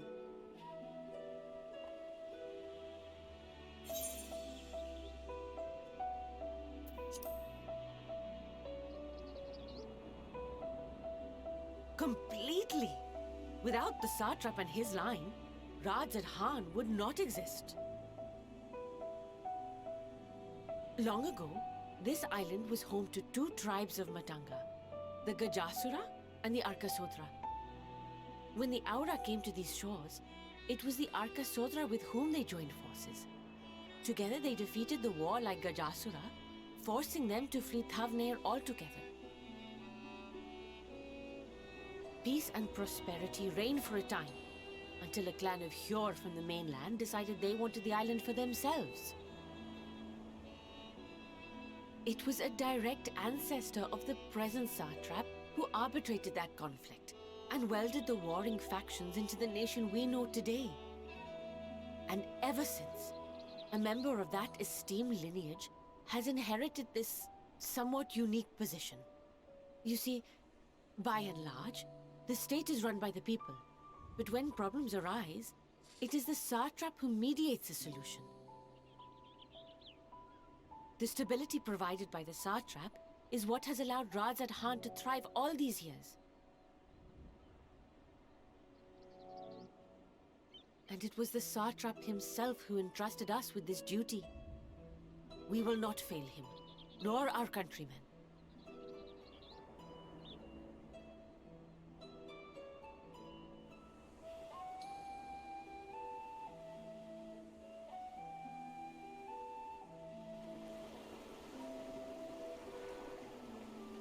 What is the delay with the vessel? I told you I need to adjust those ratios.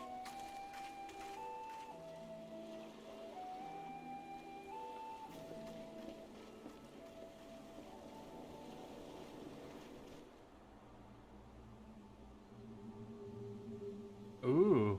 Hello there, spooky boy. I come all this way to admire one of my splendid towers, and what do I find? Fools attempting to ward off its tempering influence with magic trinkets. I seem to recall a similar experiment in ages past. What was that man's name?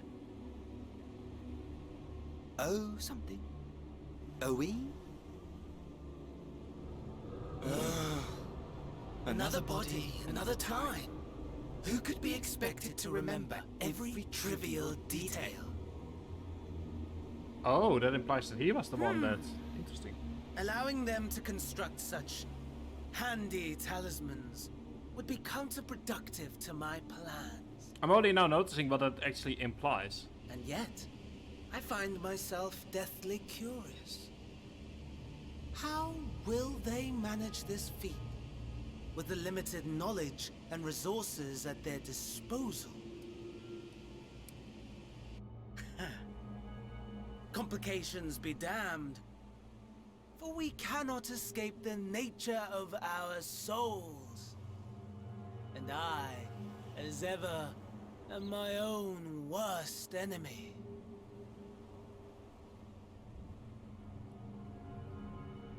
I'm only now realizing that this means that the person who wrote like the whole thing about how to stop etheric or how to shield from ether and how summoning and everything works, that was also Van Daniel. Which is a nice touch to the entire thing. Like he's quite literally defeating himself. I have enough spirit week to last us a good while. Thank you for keeping watch. Let us head back to the Great Work, shall we? Yeah, sure. And we now have Iltibard! Well, the places we can go to.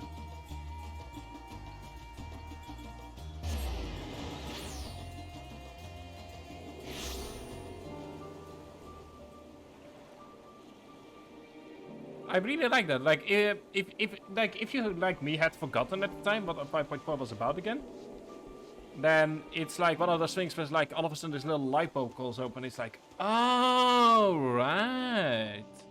Like all of a sudden, it's like it all makes sense again. Tribe, my thanks again for your assistance. With your help, we're that little bit closer to completing our talisman. This isn't much, but please accept it as a token of my gratitude. Also, be a Vampy, thank you very much for the raid. Hello, hope you had a lovely stream. Unfortunately, I can't quite throw in a thing because I have that set up. And thank you very much, Red Panda Express, for the follow. Hope you all enjoyed. Thank you very much for the raid. I hope you had a lovely time streaming whatever it was that you did. For those of you who... Hi, I'm Tribe. I'm a variety streamer, and we have only just now started our journey through Final Fantasy XIV. The Endwalker expansion on my North American alt, so I already know what happens. But the general rule of thumb in this stream is, if it hasn't happened on the screen, we don't talk about it. We are right now on our way through an area that is based on India in order to stop an evil tower from doing evil things. So yeah, Bia. Bia, Lexit, hope you had an amazing stream. And yes, please, no backseating as well.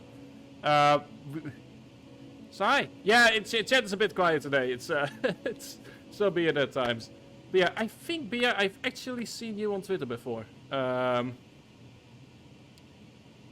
a bit. Oh well, I mean, so that happens. You know, I'm not certain. Like I distinctly remember seeing a name and an avatar that looks a lot like the one I've seen, but it might be entirely possible that I'm just mistaking it right now. So yeah, so this isn't much, but please accept it as a token of my gratitude. Also, one of the characters is voiced by a very bad Dutch-Irish accent, as I have decided, so my apologies in advance for that. But yeah, let's go on to continue on with the boy's errand. And let's see what the satrap wants from us, because there's only one boy in this area. If you will excuse me, I shall return to my work on my talisman. Ah, you are both back. Excellent. Thank you. It's an MMO. So it is a very long free trial. I have a message for you, Mistress Nidania. It would seem the stores of Giant's Gull are running low. What? But last I looked, there was still plenty. Oh no, some of the other ones. I suspect that was before Urianger told everyone about their tempering cure, and Astidian shared his knowledge of dragons. Your peers have since been inspired to fashion a number of new talisman prototypes. Oh no. Oh no. I see. Well, if it leads to new possibilities, then far be it from me to complain, but we will need to replenish our stores. But yeah, so, oh, I should be happy to attend to this if you like. I'll talk a bit more after the cutscene is over. My apologies. As much as I appreciate the offer, my dear boy, I can't in good conscience send you out there alone while kidnappers are at large. And yes, Lalafels are indeed evil. I see Red Panda Express knows what's up here. Tribe, loath though I am to press another task on you so soon, could you please help the satrap? In case you are not familiar, Giant's Gull is a type of ore found on this island. Owing to its hardness and its ethereal conductivity, it has applications in many disciplines, alchemy not least of all. The quarry where it is found, aptly named Giant's Gull Grounds, isn't far away, so it shouldn't take much of your time. Maybe impose on you once more. Why, yes, you are allowed to impose on me once more. Yeah, I actually play as a cat boy on my main, so I should not be talking too much about you know, evil. Thank you. Upon arriving at the grounds, please seek out a man named something. At the very least, permit me to accompany you, if it so happens that I have an errand of my own that will take me to the outpost nearby. Well, there we go. Sure.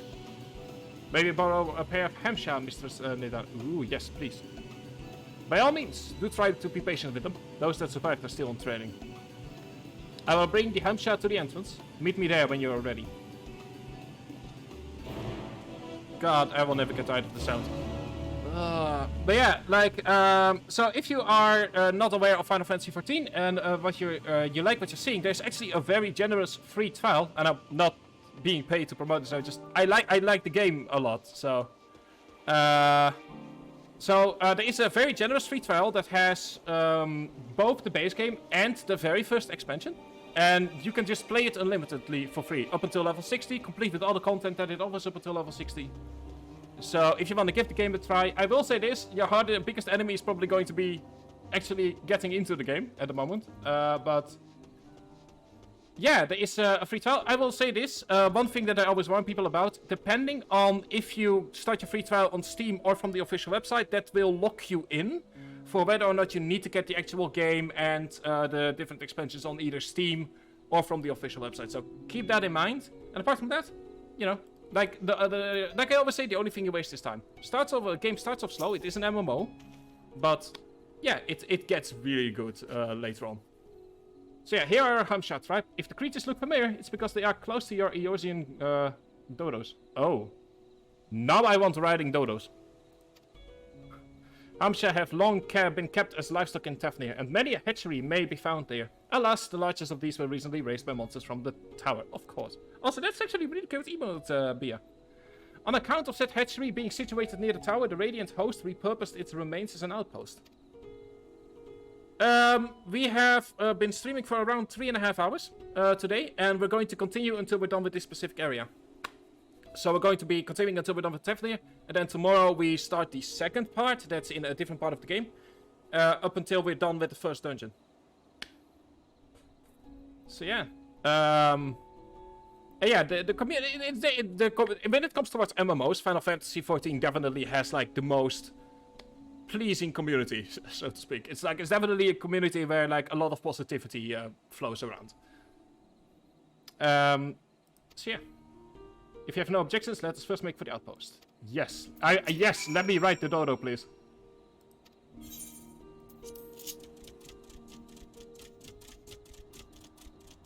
Oh, this is so... this is so... I'm so sorry. Stream now. I've been streaming for... I mean, I've been streaming off and on for about 8 years. But I've seriously been streaming again since December 20... I want to say December 2019, 2020. I'm trying to think here. No, yeah, since December 2019 is when I've been, like, seriously streaming again. And I hit affiliate into 2020. And it actually started out because I was kind of helping someone go through Bioshock, and I figured I might as well go to stream the entire thing. So yeah, and you know, it's a small community, but it's like, but we kind of, you know, it's a small, tight, neat little community. People everyone kind of knows one another. In the stream, so yeah, a lot of our emotes are also based on. A couple of emotes are also based on in-jokes. Also, Zerko, welcome to the Discord. We actually have a Discord server. I'll go ahead and just kind of link the socials here, just to be kind.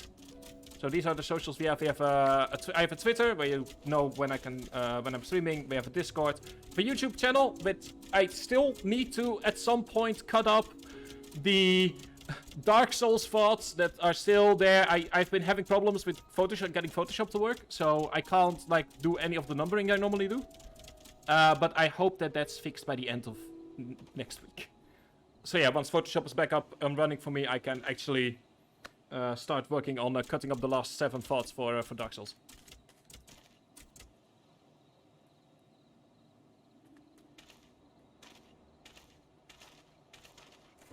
But yeah, so here we are, manned by the Radiant host. This tower is our first line of defense against the tower.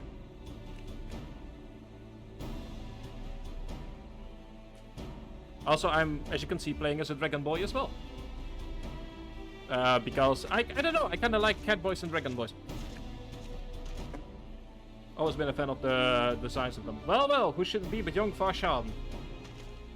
I am. His Excellency bade me come through this place. He also wished to express his heartfelt gratitude to the brave men and women of the Radiant host for their unflagging dedication. We simply do our duty, but we look honored to receive His Excellency. That armor looks really nice. I really want that armor. And yet, for his boundless benevolence, his treatment of one so young could be regarded as callous. Though we have enjoyed relative peace and calm these past few days, this remains the front line of the battle. No place for children. Your predecessor too often traveled alone. It's been, what, 2 years now since you took over? I wonder how the fellow is faring. Alright, enjoy your pizza beer. Like those before him, he went on to represent Satrap in foreign lands. Maybe now, I'm not certain. As for myself, I assure you that all I do of my own volition. And gladly, I pray you do not kill His Excellency. I'm actually playing as a paladin, Panda. Certainly not, lad. Whatever happens, my faith in the Satrap is unwavering, but still I worry for you. We would be overcome with sadness if something were to befall to you, for you are as a little brother to us all. Take care, do you? But yeah, I'm playing as a paladin on my alt character. I will, Nadine. Thank you. On my main, I'm actually a Dark Knight and Dragoon. And who might this be? Not Hanish, by the look of him. Permit me to introduce Tribe Sakamuri of the Eorzean contingent, come to assist in the making of the talisman. From Eorzea, you say? Towers have appeared all over there too, yes? Tell me, what's the situation like?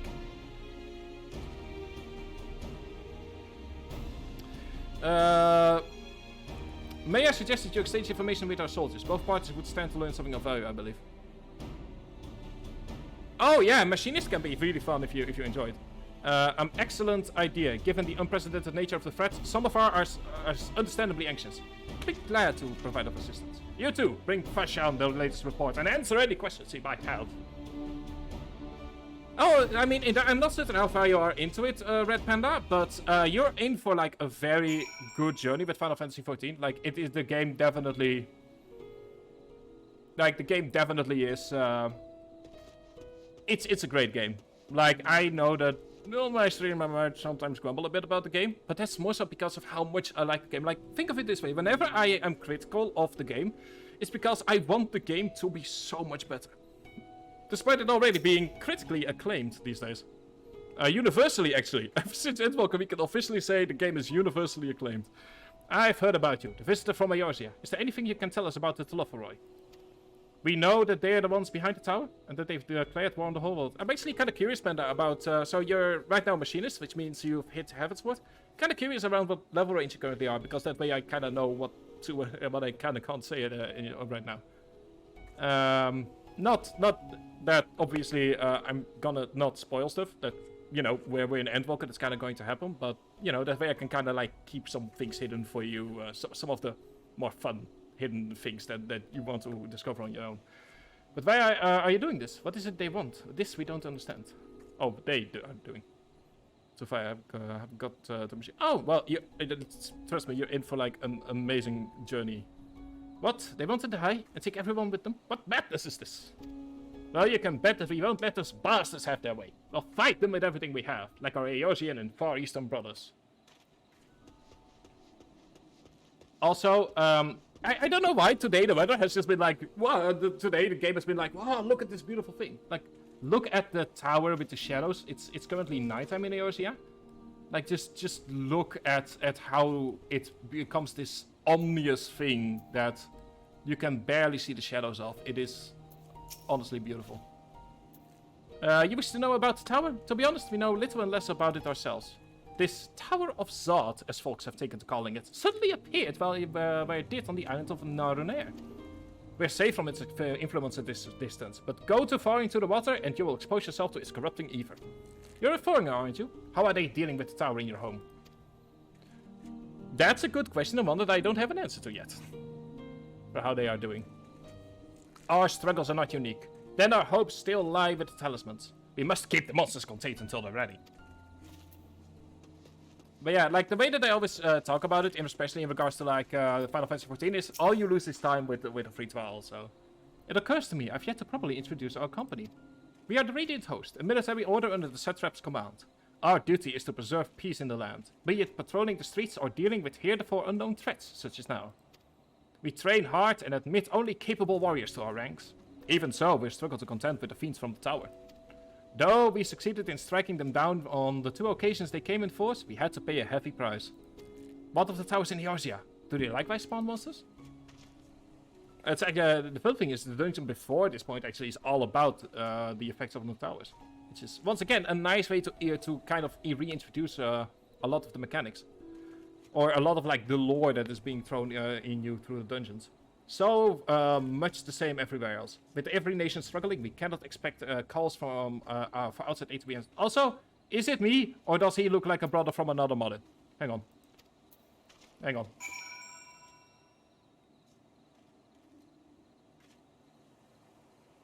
Nah, not quite. But I do feel... I mean, you know, we could be family for all we know. That would actually be like a fun little backstory for this character, is that he like came from here and then like traveled to Eorzea to start off, kick off the game's event. Finished speaking with the soldiers, have you? I hope it was as enlightening for you as it was for them. As a neutral nation and trading hub both, Razat Han ordinarily receives a steady stream of news from abroad. Alas, this stream dried up when trading vessels stopped coming. Amidst the dearth of information, everyone will have been grateful for your account. But come, you had best see to your original errand, as mine will keep me here a while longer. However, I'm afraid I cannot guide you the rest of the way. Worry not, the path is straightforward. You need but follow the road east. Upon the Hamsha, you will arrive before you know it. Brief though it was, I enjoyed our time together. Till we meet again. Indeed, dear Farshan. Hang on. I'm also, once again, like this is, and this is once again one of those mechanics where like it makes sense in the story that we're being guided to a place that we like is far enough away that we can't quite know how to get there. Speaking of which, hang on. Oh, damn it. I can't really get off this, so I'll just have to grab the ether current after we're done. But yeah, like it's so far, like I know that normally like my streams with Final Fantasy at some point divulge into complaining, but so far there's been nothing to complain about. Like we've had fun little quirky cutscenes, we've had some serious story. The game is constantly moving forward. There's like a really nice pace of like working towards a goal. Like so far, I've got nothing bad to say.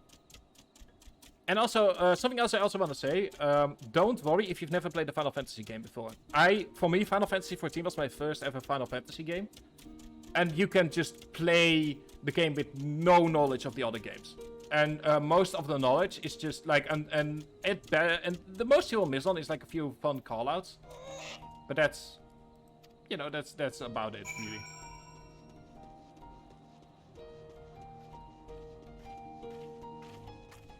But yeah, so let's talk to stonework here. Also, once again, nice work of the environment and of showing like what the stone masonry would look like.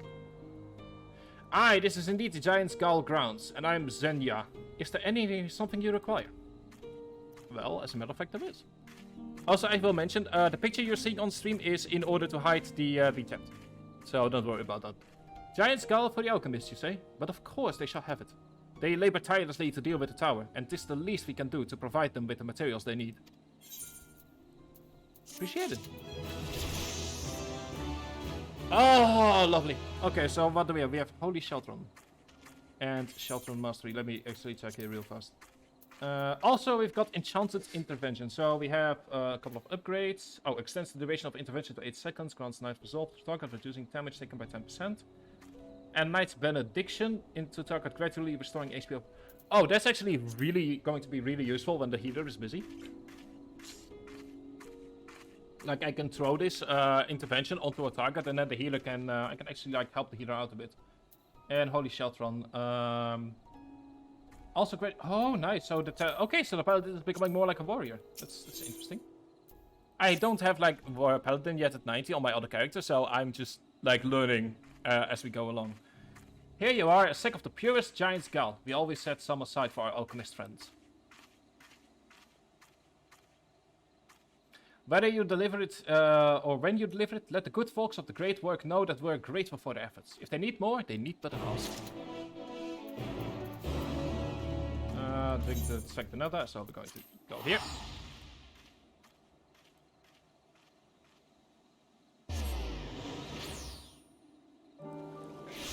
So there we go. Also, you can see, as per usual, unlocking certain quests or doing certain quests also unlocks a bunch of additional side quests. What I'm going to be doing is I'm going to be focusing on these quests kind of tomorrow, because I feel it makes the most sense to do these quests after we've unlocked the dungeon for each specific area. So welcome back, tribe. There, I hope you have the Giant Skull. Yes, I do.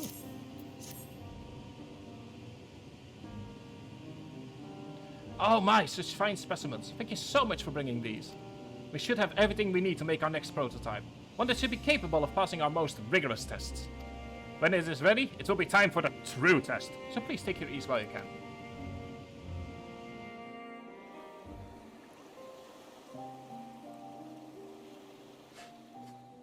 Once again, just... the Endwalker has such amazing music. And this music especially.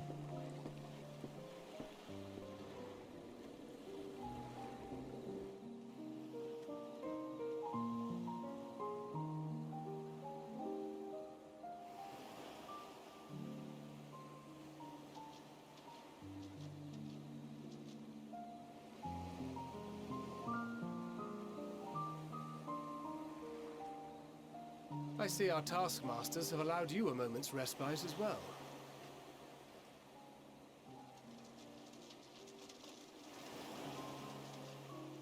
You have to hand it to these alchemists. They are determined to see this endeavor of theirs succeed.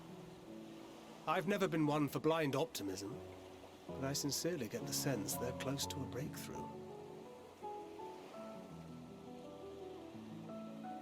They had better be, or all this effort was for naught. Mate, you've already cost us 10k in gil. You get to wait as long as we want. Of Eorzea, of the Far East, of Thavner. Children of this star united in common cause against a dire threat. Yet ere they succumbed to suicidal madness, were not the Telophoroi born of her body as were we? They who cling to life and the promise of the morrow's dawn, against they who desire death and an ending of their own orchestration.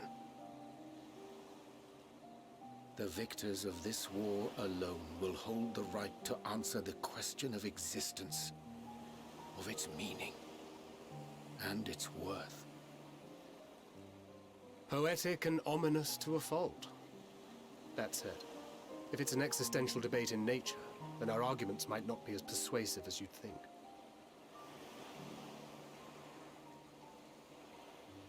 Fandaniel wants to die and take everyone with him in an orgy of pain and suffering. An utterly vile and unforgivable idea. And yet, when spat upon by fate and wailing in the deepest pit of despair, who among us can say they have not entertained similar thoughts? There are nights black as pitch, bereft of hope, and no words of comfort can reach you. And it's all you can do to grit your teeth and choke back the bile.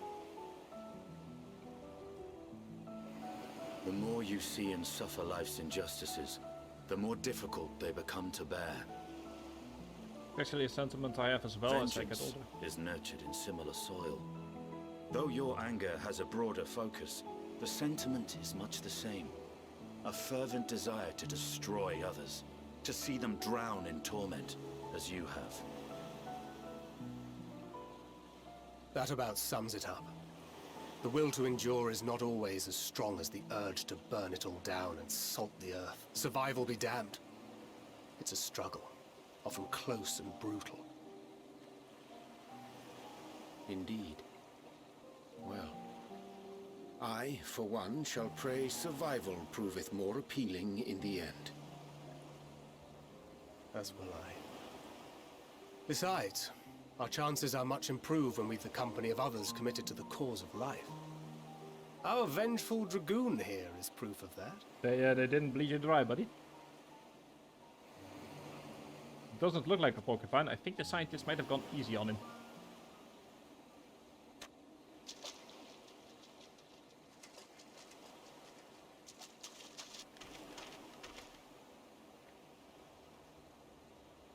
What is it? What did you see?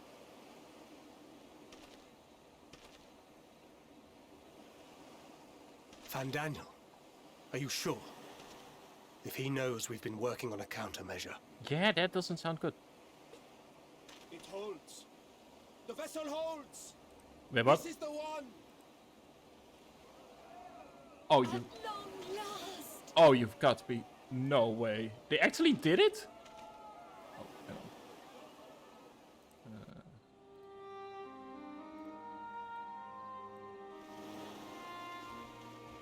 Also, for those of you joining the Discord, I will give follow. We have finally created a talisman strong after I'm enough done to with stream. withstand our experiments. Oh, hang on. Wait, they actually did it? We've named it a warding scale for the time being. With this in your possession, your soul should be completely shielded from corruptive ether. Oh, that actually looks really nice. I'll see. Afforded such protection, any one of us may approach the towers without fear. Thou hast mine admiration.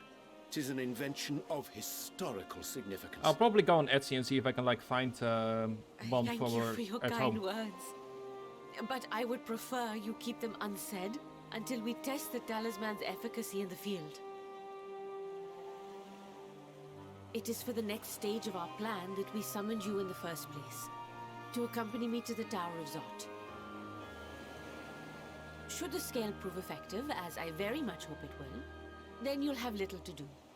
But should the effect be weaker than anticipated, I must ask that you restrain me, or knock me senseless. Okay, very fair. Very, very fair indeed. Yeah, let's hope it doesn't come to that. I mean, my Warrior of Light is sarcastic, but he's not quite willing to start bonking people Either on way, that. we are fortunate to have you with us. Nidana, are you certain you wish to do this?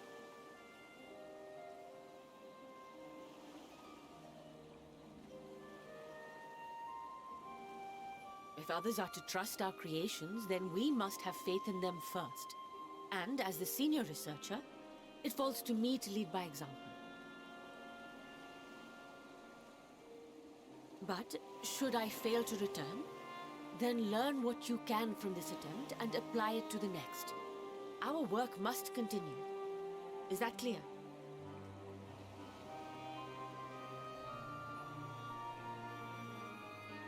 We'll keep an eye on the place while you're away. Assuming Fandaniel is lurking about, there's no telling what mischief he has in mind for us, or you. Be on your guard. Alright, so let's go in to make sure nothing bad happens. That would be awkward. Shall we be on our way? I'll have one of the soldiers at the hatchery prepare us a boat, and we can set out from the northern shore. I'll see you there.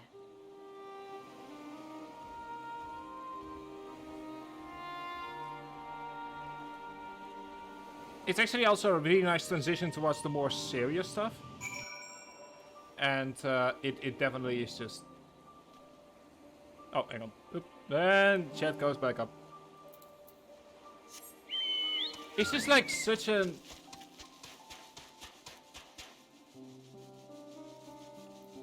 Okay, sure, I'll accept that. Yeah, it's just such a nice transition as well from like the more comedy-related stuff that we've done up until this point towards the more serious part of the story. Like, you know, like we've basically had some free time as they were working on this, and now it's actually time to go ahead and do serious stuff again. Yeah. It's just, like I said, the music is just, especially that rendition, for those of you curious, you can look it up on YouTube. It's called Flow. And it is like... it's really hard for me to listen to that song, knowing what's going to happen, but it's such a beautiful little piece, especially the instrumental version of the song. Just... God. The music in this game is honestly some of the best just in video games at all. There are so many pieces that have like so many different moods and so many different things attached to them. And just... They're always, it's like the game manages to go from something like metal to more Indian influenced to jazz, and it all always fits the theme or the area or the dungeon or the boss.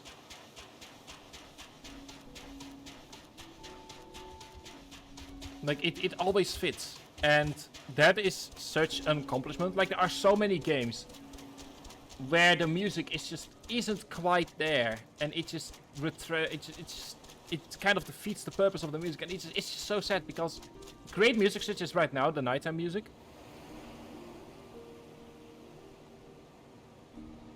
can just add to the overall atmosphere, the overall vibe. Look, that's a rather finer boat than I had expected, but I won't complain. All that remains is to board and be on our way. Oh, and if I should be corrupted, do not stay your hand. Of course, I pray it does not come to that. But you must protect yourself. Other alchemists can fulfill my role, but you and your blessing are one of a kind, and perhaps our only hope for toppling this tower. For all our sakes, do not hesitate to do what must be done, whatever that may be. Also, if you are going to be part of the Discord, I'll quickly give the follower rules once I'm done streaming. Like, I can't actually do that right now, because... I'm in streamer mode on Discord. Well, the longer I draw this out, the more nervous I become. Let's be off. Also, I have to absolutely respect Nidana for being a scientist that goes like, okay, I've invented something, I'm going to be the first test subject.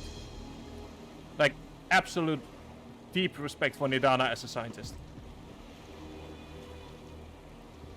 We should soon cross the threshold of the tower's influence.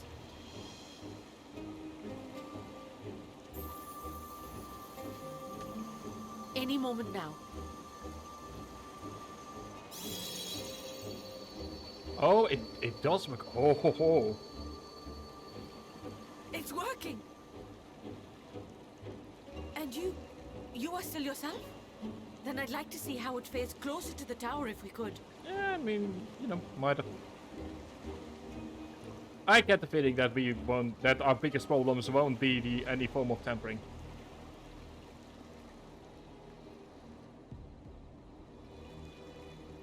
In fact, I can almost guarantee that.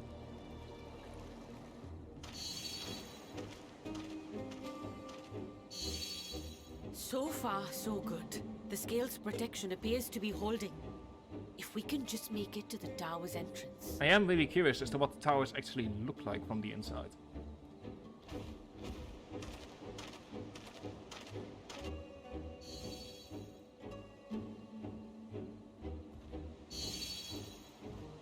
A few more steps.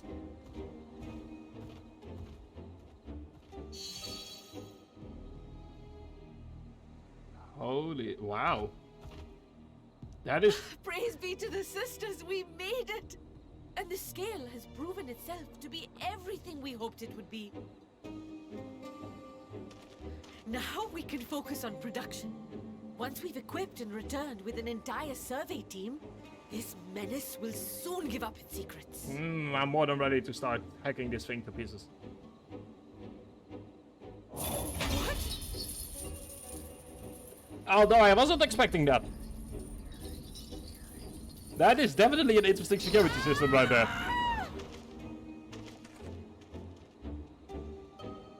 That is definitely an interesting security system.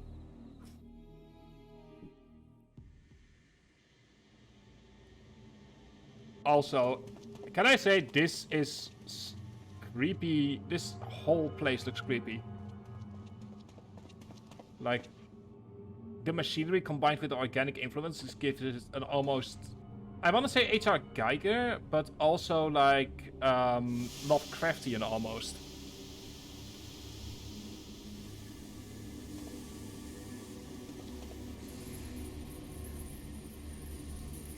Like the design of this tower is just... Let me go! Let me go! Oh, do calm down. You'll only hurt yourself thrashing about like that. Hey there, buddy. Stop! Oh, you can't do this! Please!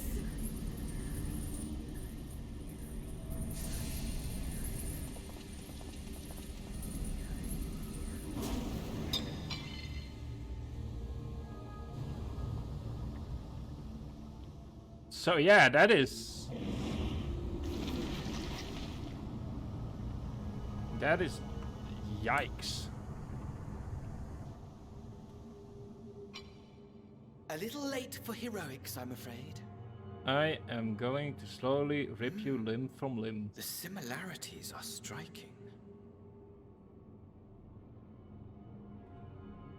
My! Such hostility! Never before has my artistry so displeased. My patrons of old would have positively squealed in delight, though, between you and me, I find gushing praise exhausting. Yeah, what do you mean with patrons of old? He did mention that he was like Owen, but I'm not certain how that's going to run into everything.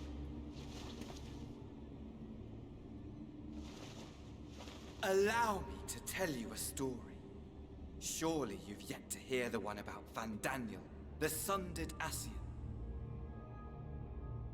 I inherited the position and the soul of the Van Daniel who sat on the convocation in the time of the final days, theoretically speaking. Mm-hmm. Practically speaking, that fact is of no consequence. I was born and lived as, well, me. Eventually, I was recruited into the Ascians and imbued with the former Van Daniel's knowledge and memories, but I never felt that they were truly a part of who I am.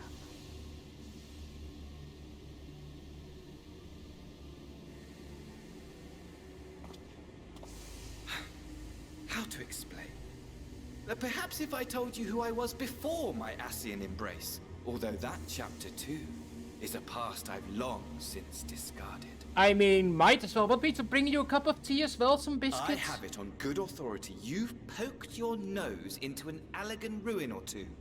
Yes? Maybe. Then I expect you've heard of me. The old me. Oh boy, there we go. At your service. Oh no.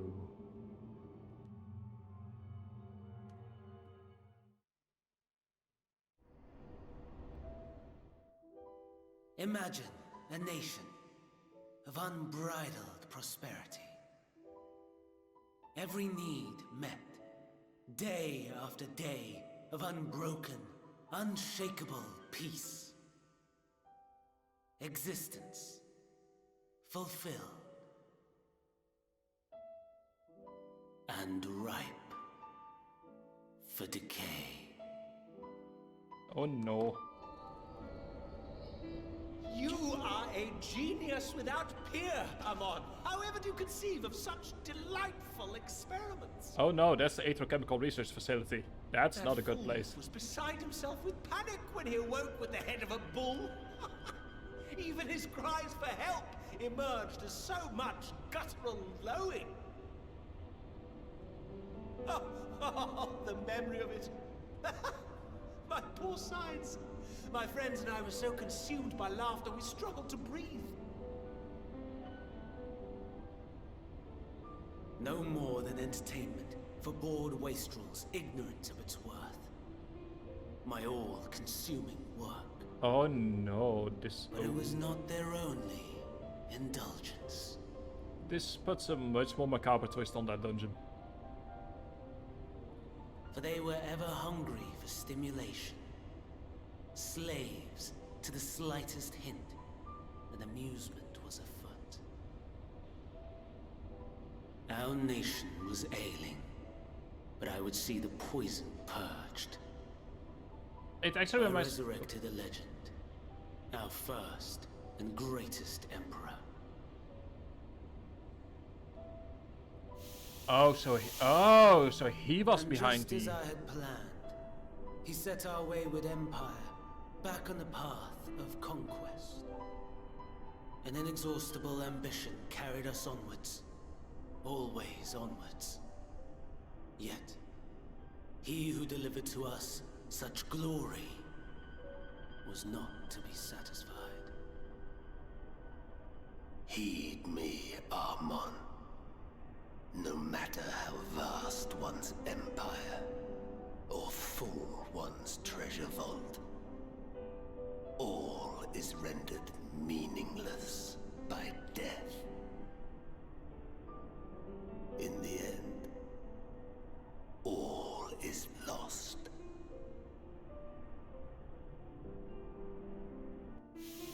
You know as well as I that the Emperor stands to lose this war.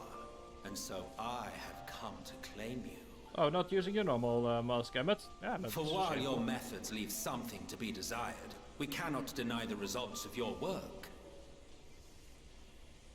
And as fortune would have it, the seat of Fandaniel, your rightful seat, lies vacant and waiting. Take your place amongst your peers, rather than die a pointless death amidst the ashes of your doomed nation. Send one of your clones to the Crystal Tower that you might see for yourself. See what lies ahead.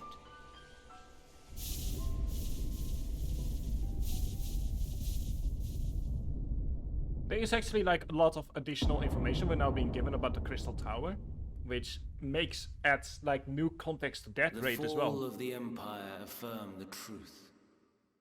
Majestic and tragic, as the Emperor foresaw. Scheme as you like, build as you will, nothing endures. What is life but a brief jaunt ending in emptiness?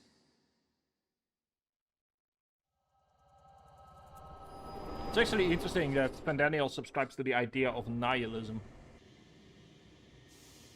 which is actually very much in character for him. Also, Vandaniel took the time to run away. Like, seriously, why do we always have these visions at the literal worst possible moment? It's like, he was right there. We could have just grabbed him, thrown him off the edge. So easily distracted. Why? I almost left without saying farewell. As for your friend, you needn't worry. These pawns are far more useful to me alive as fuel for the primals.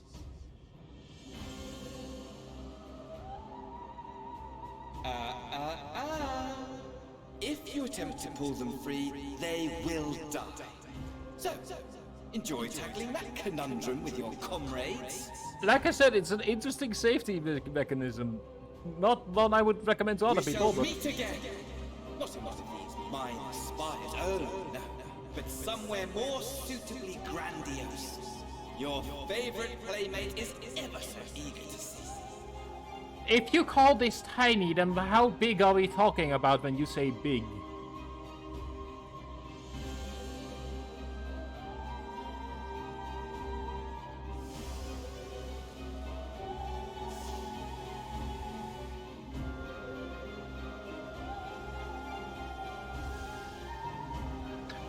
Like, if this is tiny, then what exactly is constituted as big in your eyes? Because I don't think I want to know. Yeah, we've actually learned a lot about Vandania, about the Crystal Tower, about, you know, the kickoff of the end of the third Astral Empire. There's so much information in there. God. I'm probably going to be, like, slowly talking all about that tomorrow, I guess, because we will have some time during the dungeon tomorrow. Ah, you are returned. But where is Mistress Nidana? Well, she is like a slight case of the kidnapped. Manchia Preserve, just when we had succeeded in making the talisman. I must report this at once. Meanwhile, please return to the Great Work. Yeah, so the plot, the plot is officially kicked off. Also, hang on, Great Work, I can teleport there.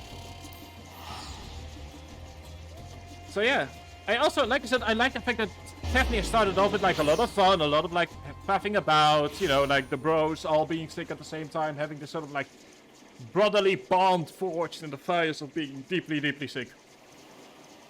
To then slowly start working towards the game actually hitting us on the head once more. Something's gone awry, has it? What happened? Yeah, slight case of the killed, or not killed, the taken. So it was Vandaniel after all. Damn that bastard. I'm sure you wanted to do more, but you were right to return here first. We must tread warily, lest we endanger Nidana and the other captives. The Satrap of Razadon. The final quest in Fafnir for now. First, we must inform everyone of the situation, Nidana's colleagues included. I'll call them together for a gathering, but I think it would be best if you were the one to explain.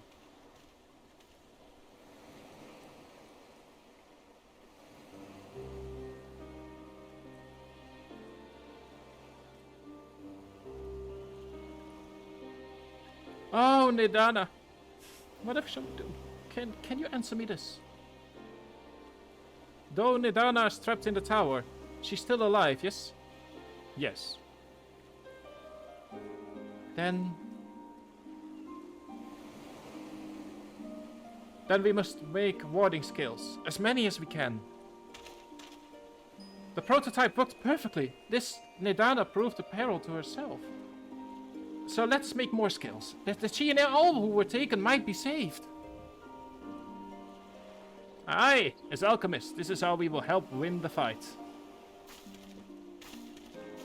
Just, the boundless optimism is just, like, it's amazing to see. My friends, the satrap has been made aware of the tragedy. He offers his heartfelt condolences and reiterates his pledge to provide you with all that you require. To that end, he bade me give you this link pearl. He might personally discuss the production of the warding skills with you. Oh my.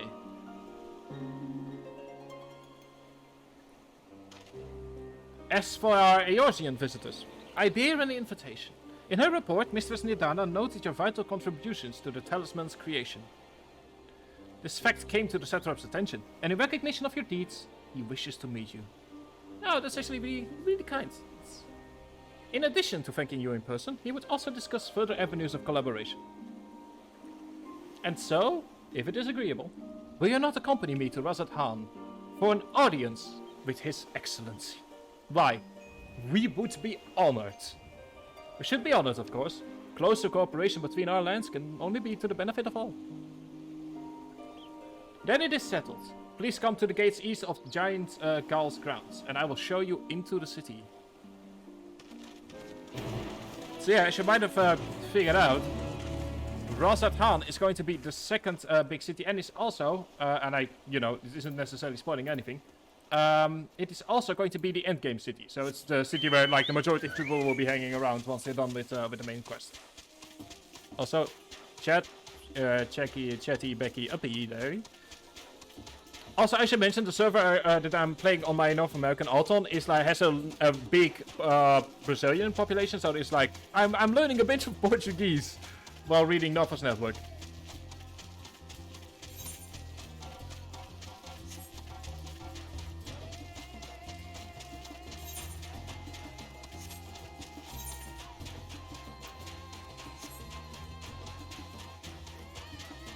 So yeah, which actually, now that I need to actually remind myself to kind of learn 1 or 2 words of Portuguese so that I can have new ways to annoy MB with my kindness. MB being a stream regular, who is known to be kind, very kind.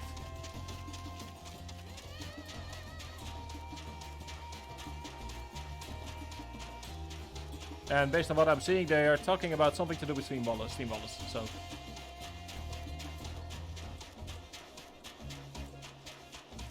But yeah, so for those of you who are also playing the game, since yesterday you can actually travel between all data centers of a different region. So all North American data centers, all European data centers, all Japanese data centers, and then there's Oceania as well.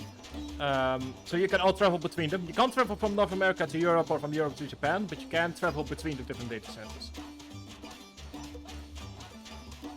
Which is very fun, because, you know, from what I've heard, the market prices for certain goods are so much better on Moogle, and I need to, my main character definitely needs some cheap stuff.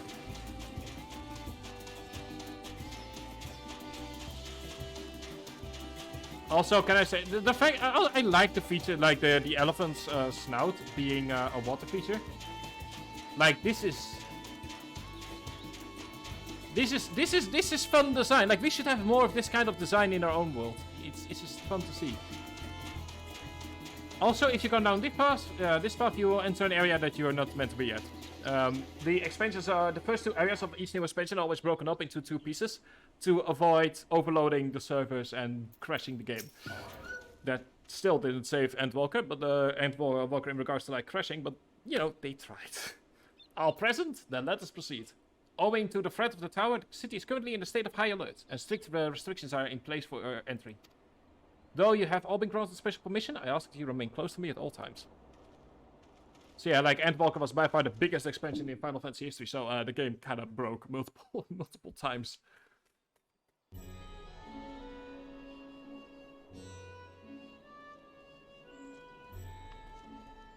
A vast rock squats upon Favnir, and to its stony surface clings the city of Ruds at Han.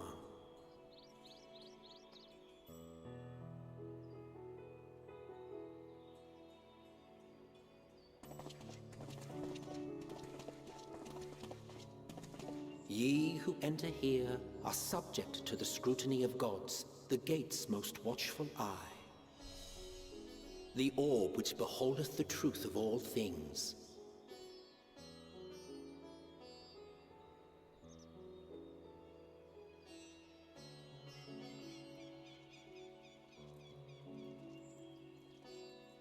Pass beneath its hot and piercing gaze, bearing down like a second midday sun.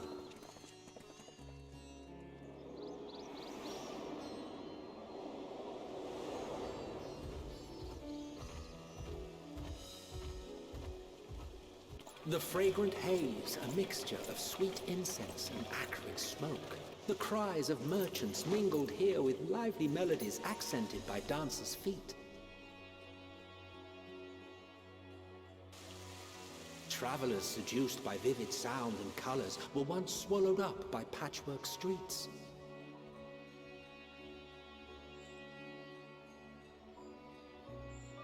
Welcome to Razat Han.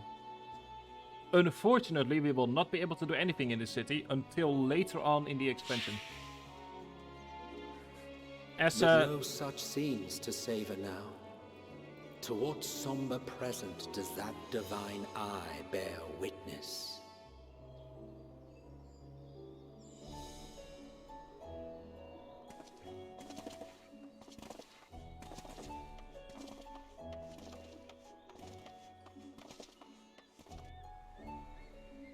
I might actually grab myself into the new gear set. in Radzat Han, because it is a really nice gear set to have. Like, I really like the design of it. I'll keep the glowing weapons though. Or the level 73 weapons. Here Glamour. we are. Megaduta. Or Glamour to look like 73 weapons a bit. It seems a shame to bring you here directly.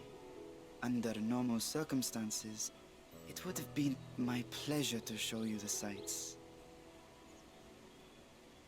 And it would have been our pleasure to see them. Alas, it seems our tour of the city will have to wait. I'm afraid so. Come, we should head inside.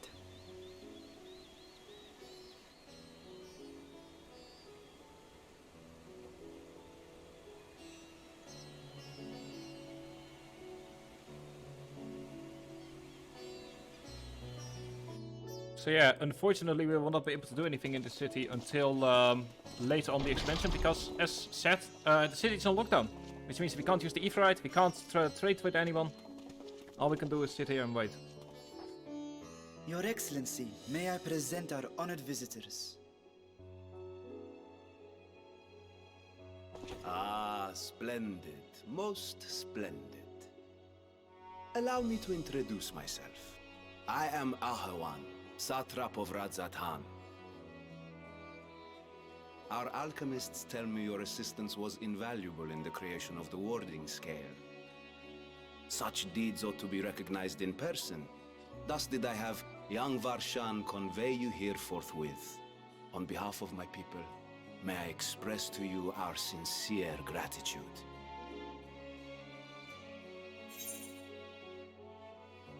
Yeah, unfortunately not everything went according to plan.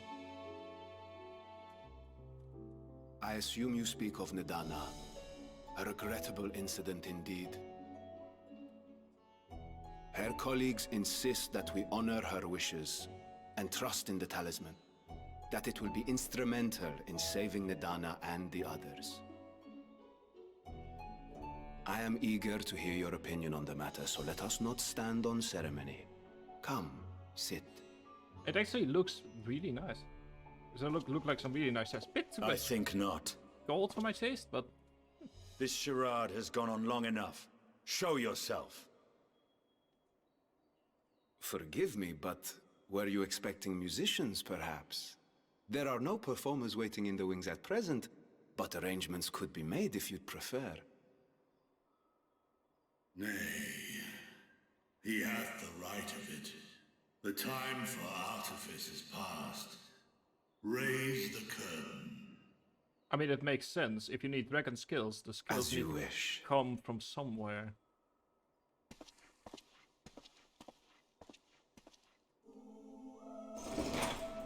You travel as assistants to the students of Valdesian, but you are known to me. Say hi to another dragon daddy. Even here have we heard of the scions of the Seventh Dawn. I get dragon daddy away, but I might also what I said there. But yeah, it's another dragon. I am Vritra, and for years uncounted hath this isle served as mine abode. Vritra, of the First Brood, sibling to Hraesvelga and Nidhogg. Ooh, sorry, buddy. Mine elder brothers, of Midgardsorn was spawn. I was last to hatch. Sorry for killing your brother. Oops. Well, isn't this a surprise? We were told Radzat Han had an alliance with a dragon. Not that a great worm sat in the satrap's own hall. A necessary subterfuge, as the true tale of our nation history illustrates most effectively. In the beginning, the rock upon which our city is built was home to Vitra, and Vitra alone. In time, the ancestors of the Matanga came to the island and established a foothold. But never did they dare disturb the worm's lair. next to arrive with the Aura. Adopting the example of their Akasodra allies, they too treated Vitra with reverence and respect. And for many years, an understanding between our forefathers and the Great Worm endured. Until marauding heroes from the mainland came, threatening to shatter our peace and tranquility.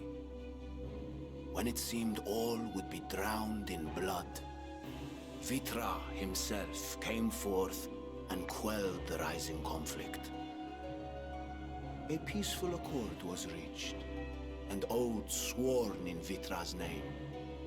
Thus began the dragon's governance of the fledgling state, which was to grow into Radz Adhan. That's actually a nice way to incorporate the dragon into the But story. if Ritra is still here, then your position as Satrap is just... A charade, yes. And one which my family has performed faithfully for generations. Many envy the Great Worms their power. Were it known that I ruled here, then the fires of war would burn without end. I would not be the flame which consumeth my people. Those few who join me in laying our country's foundations were, perforce, sworn to secrecy. Makes total sense. Your eye. It was taken.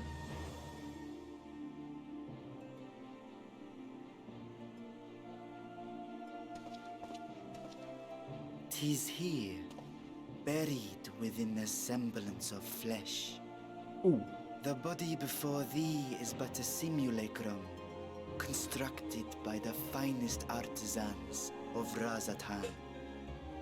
With mine eye nestled within, it doth serve as an inconspicuous vessel for my will." That would explain why I felt the presence of a dragon upon our first meeting. It is a very nice way to walk I around. am woven with words fashioned to deceive such arcane senses. Though 'twas short-lived, it seemeth thy fusion with my brother hath left thee much altered, Estinian warm-blood.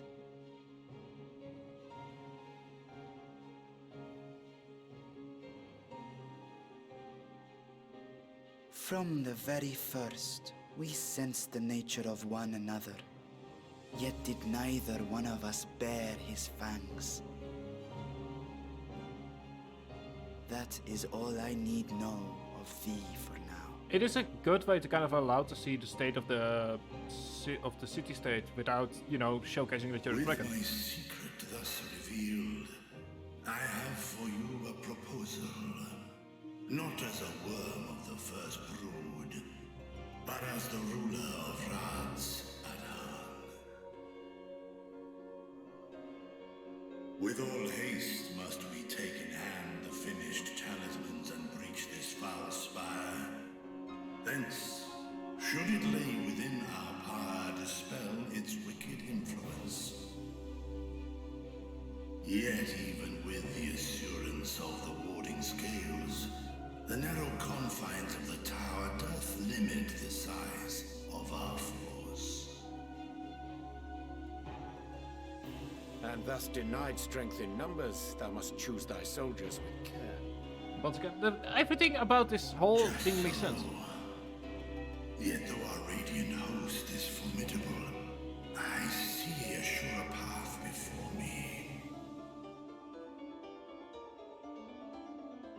Thou and thy comrades have contended with a multitude of primal beings. Most recently, thou didst cast down false gods in Padalthan and Cartanau, I am told. 'Tis upon that strength I would call. The Scions have proven themselves the most capable, and I ask that you serve as the tip of our spear.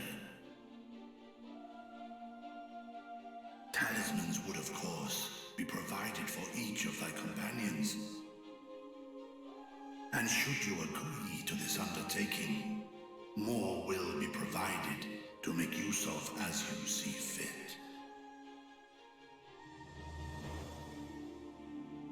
There's no denying it's a dangerous proposition, but the rewards may far outweigh the risk.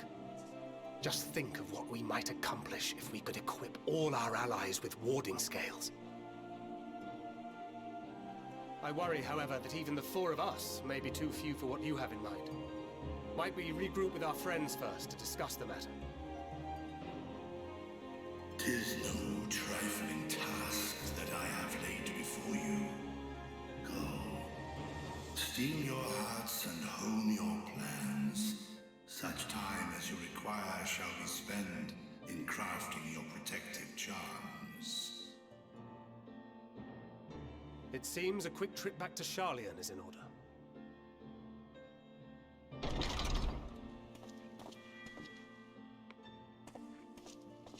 Wilt thou not lend thine aid? Buddy pal.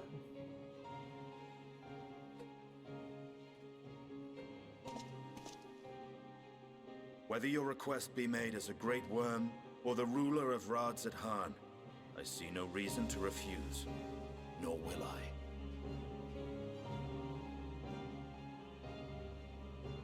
I am in thy debt. Also, is it at this point, like, just that if you are a dragon in Final Fantasy XIV, that one of your eyes has to be taken out? Because that's the... How many dragons at this point? But yeah, this entire cutscene is, like, really nicely well done, because everything makes sense from what he's saying. Like, you know, dragons are these mystical creatures, so if it was known that there was a dragon in this place, of course there would be war. And since he really is not in the mood to kill anyone... Also, the temple that we were up earlier, so you can nicely see the sidelines. You know, like, it all makes sense. Despite how utterly bonkers the entire premise is, once you've actually, like, have it explained to you, the premise makes sense if you accept the premise that dragons exist in the first place. Which they do in this universe. Yeah, that meeting took a rather unexpected turn, but we now have a clear objective ahead of us. Let us rejoin our comrades in Sharlayan and muster a suitable crew for our foray into the Tower of Zod. And if you haven't already done so, be sure to attune to the evil right here before departing. Unless, of course, you enjoy violent nausea. Yeah, nice callback back to the very start.